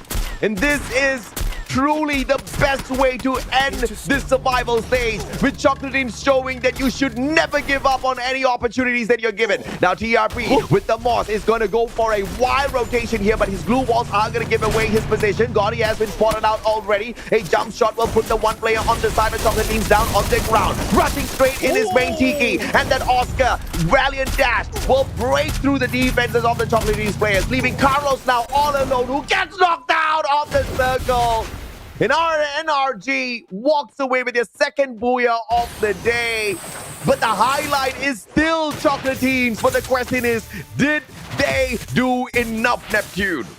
Yeah, definitely. That is the question. Is that enough for them? They do have on a high that placement point that would help them overtake Moditos if that is the chance. And I'm really waiting for the standing, but let's not take it away from Booyah Takers right now, NRG Esports. But let's bring back Lucifer at this point. Probably he managed to count out how much point Chocolatines managed to pull off in that fight if they made it against Moditos. I'm sorry, Neptune. You're the one who's better in maths. You're the better with numbers. I was like, what is this game? They got 19 points in Bermuda. That's how they started. After that, they were only on single digits. And here in this last game, Chocolatines, what did they just manage to pull off? They had good enough eliminations. On top of it, they get 9 placement points. And now I'm worried for Moditos. They also got eliminations, but it was only in single digits. How close this game just came through, and either of the squads have an opportunity. But one thing for sure we have to point out is what NRG managed to do better today is they started with the booyah and ended with the booyah as well, AJ. Yeah, I mean, that's not too bad at all, right? Very fancy. And there's a battle at the top as well. The flex of egos between the Pumas E7 as well as NRG to see who can walk away from the survival stage with that #1 spot. So that's a very good highlight there, Lucifer. The battle down at the bottom, we all talked about the possibility of Muritos versus Chocolatines. We counted out everybody else, and we were absolutely right to do that. And that one focus that we had was the main exciting point of this lobby. Of course, some exciting points given by the young Gurkhas as well. We had never seen this sort of tenacity and survival instincts from them all throughout the survival stage. And I was glad to catch that before they got kicked out. Neptune, you were pointing it out, right? Young Gurkha finally knowing that they have nothing to lose, they're going all out. And we witnessed Young Gurkha when they know they have nothing to lose. And this should be the intention of Live Squad. The first time that we shoutcasted the USA, when it was FFWSA, or a Free Fire USA Championship, wherein we see most of this happening in a lot of squad. And if they only treat each game as if it is their last, like every day, like life in general, then yes, they will be performing. And I think that is happening for most of the squads right here. They also add in a little bit more of practice, homework, and all of that. But if you're just coming from like a casual ranked player and you step into a tournament just like this, just enjoy it, and you will be surprised at how much you will get on the points as well as how much you can move up in the ranks. Yes. And I think it's very crucial for teams to have this mentality to enjoy the game as it goes rather than being tense about where your position is. And I think Fisher Tiger, if they did have that, I think maybe they would have also been seen in the top 9. However, Young Gurkha was still struggling. I think for them to figure out the lobby itself was getting tougher, but once they understood there's nothing to lose, they just went all out, took individual fights, did everything, picked players off. But I think the biggest highlight was Chocolatines taking advantage of these multiple clashes, they did steal out eliminations and they decided to play for survival, something that we were banking and talking about for very long, AJ. Look at the survivability play here of teams like NRG, Pumas, PE Sports Academy. Between the three, it has to be the highlight for PE Sports Academy, right? A very different version of the squad. We did find them here today, but even better than PE Sports Academy happened to be Chocolatines. I mean, talk about some flashy final plays, right? But your MVP is going to be the one and only Main Tiki from the side of NRG. 12 headshots this time around. This guy is unstoppable, man. He's the nutcracker for the team. He's not going to allow anybody in front of him. And to do it with M249 Neptune and an Oscar, this is a lot from Mentiki. Yeah, I mean, Mantiki, probably he raided one of the weapons arsenal, if not an airdrop, to be able to get that M249. And this is one thing that I pointed out, not only in this region, but also in the other regions. If you have an LMG in combination with a good sniper on your squad, and like, Mantiki is also one of those who can hit those headshots. It's evident with a 12 already. So I think the secondary or the primary that he has, it's either a woodpecker or a sniper. So it's breaking it out with glue walls. That is this main task with that M249. But because a lot of players from NRG did manage to survive, then they had the potential to follow up on those stakes down. But let's take a look at the head-to-head right now. And Chocolatines, CRPX7, I'm really loving that they're popping up with another squad is PE Sports Academy. Yep. Just pop in a couple of trippy chocolates here, and they definitely went on a wild trip in this final round. Not a lot on the damage for this Chocolatines member, but respectable stats for the eliminations, assists. I mean, headshots-wise, obviously, they do not compare to Main Tiki, but this is not the version of Chocolatines that we were acquainted to from the start of the survival stage. And PE Sports Academy, on the other hand, you know, if you look at Easy King, he has definitely been an outstanding member of the PE Sports squad. Today, I feel like they've stepped up big time, Lucifer. Yeah, complete different portrayal of what we ended up witnessing PE Sports Academy on our day one, which was yesterday in round one. Thankfully, they were in the winner bracket and they were able to make it through towards our round two today in the losers bracket. But if they're not, maybe there were chances of PE Sports Academy also being eliminated, because these teams that they made out from the round one of the winner bracket were in the bottom three, unlike how the losers bracket bottom three teams got eliminated yesterday. But this second chance, and this is what I've been talking about from a very long time, any team that gets the second chance, one clear example of somebody who's used it at its best has to be PE Sports Academy. But one team who made sure that yesterday's up and down completely changes today is NRG Esports. Very consistent, had an off game in between, but still back to their winning ways. Yep, I definitely agree with that. Neptune, 88 Neptune, how did this happen? Bro, I mean, 88 elimination. It was fast in the beginning. I think halfway through, we already have around 70 points. And then those eliminations started to slow down towards the end. So, yeah, I do agree with this number. And again, it's also some of the squads who are just relying more on those revivals. Thus, there's more of, or no, not revivals, but a pickup. Thus, they're barely eliminated in this match. And even from I think it's the mid part or close to the latter part, wherein there's plenty of squad that got eliminated, not making a chance for them to go for the elimination points. Chances, it is time to talk about which team got a chance to get into the group stage. It is time to reveal the standings to see which team is going to be making it through in this top 12, the top 9. Chocolatines, with the 18 points they managed to secure, they put Muditos out of this race by just a single point, AJ. Man, Just a single point. And what was the biggest difference maker? It was not those eliminations. It was survival. Surviving the survival stage. This could not be more epic. And of course, at the top of the leaderboard, we've got a battle between the ego of the Pumas E7 and the NRG Esports Club. And we have got NRG winning out on that front. Not with the rank points, but with sheer aggression with the eliminations for 110 total points versus the 106 picked up by Pumas. What a survival stage this has been, boys. Indeed. I think this is big one, Neptune.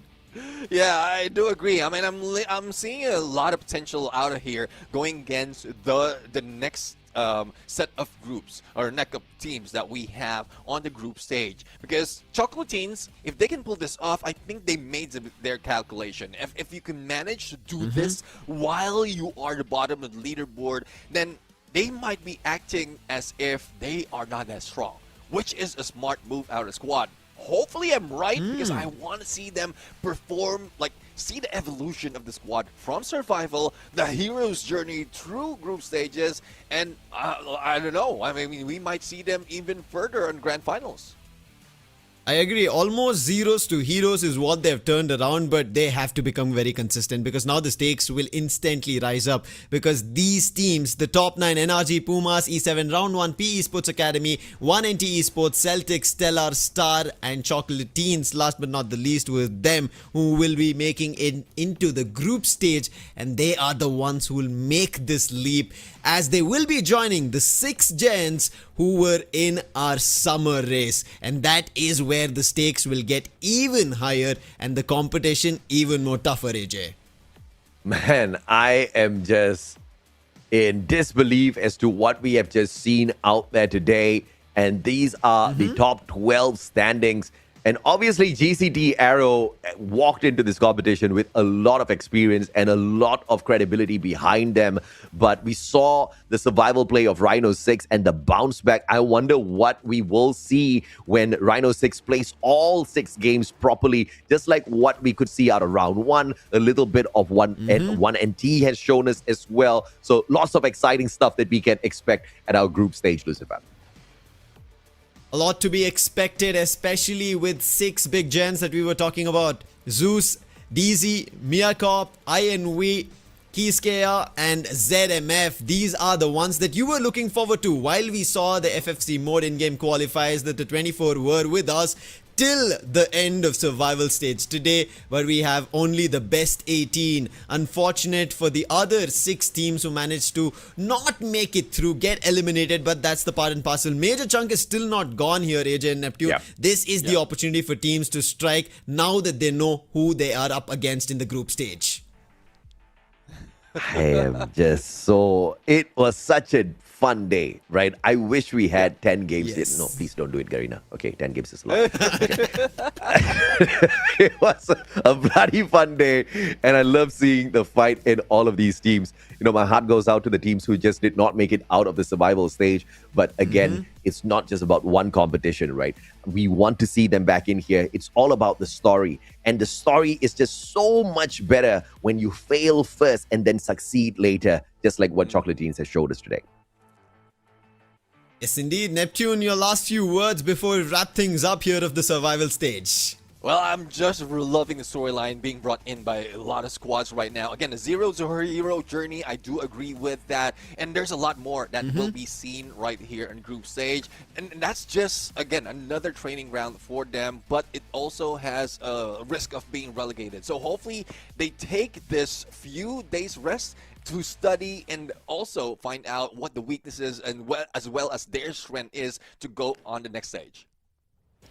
Rest, recover and refine is what these teams need to do, because it's now time to prepare for the group stage. They know they're 24 and it is time to now close the survival stage. Best 24 teams, but only the 18 made it through. But there's more action right after the next weekend starts. So make sure you're tuned in. Join us again when we come back. But until then, this is going to be Lucifer on behalf of AJ and Neptune signing out of the survival stage, telling get ready for the groups.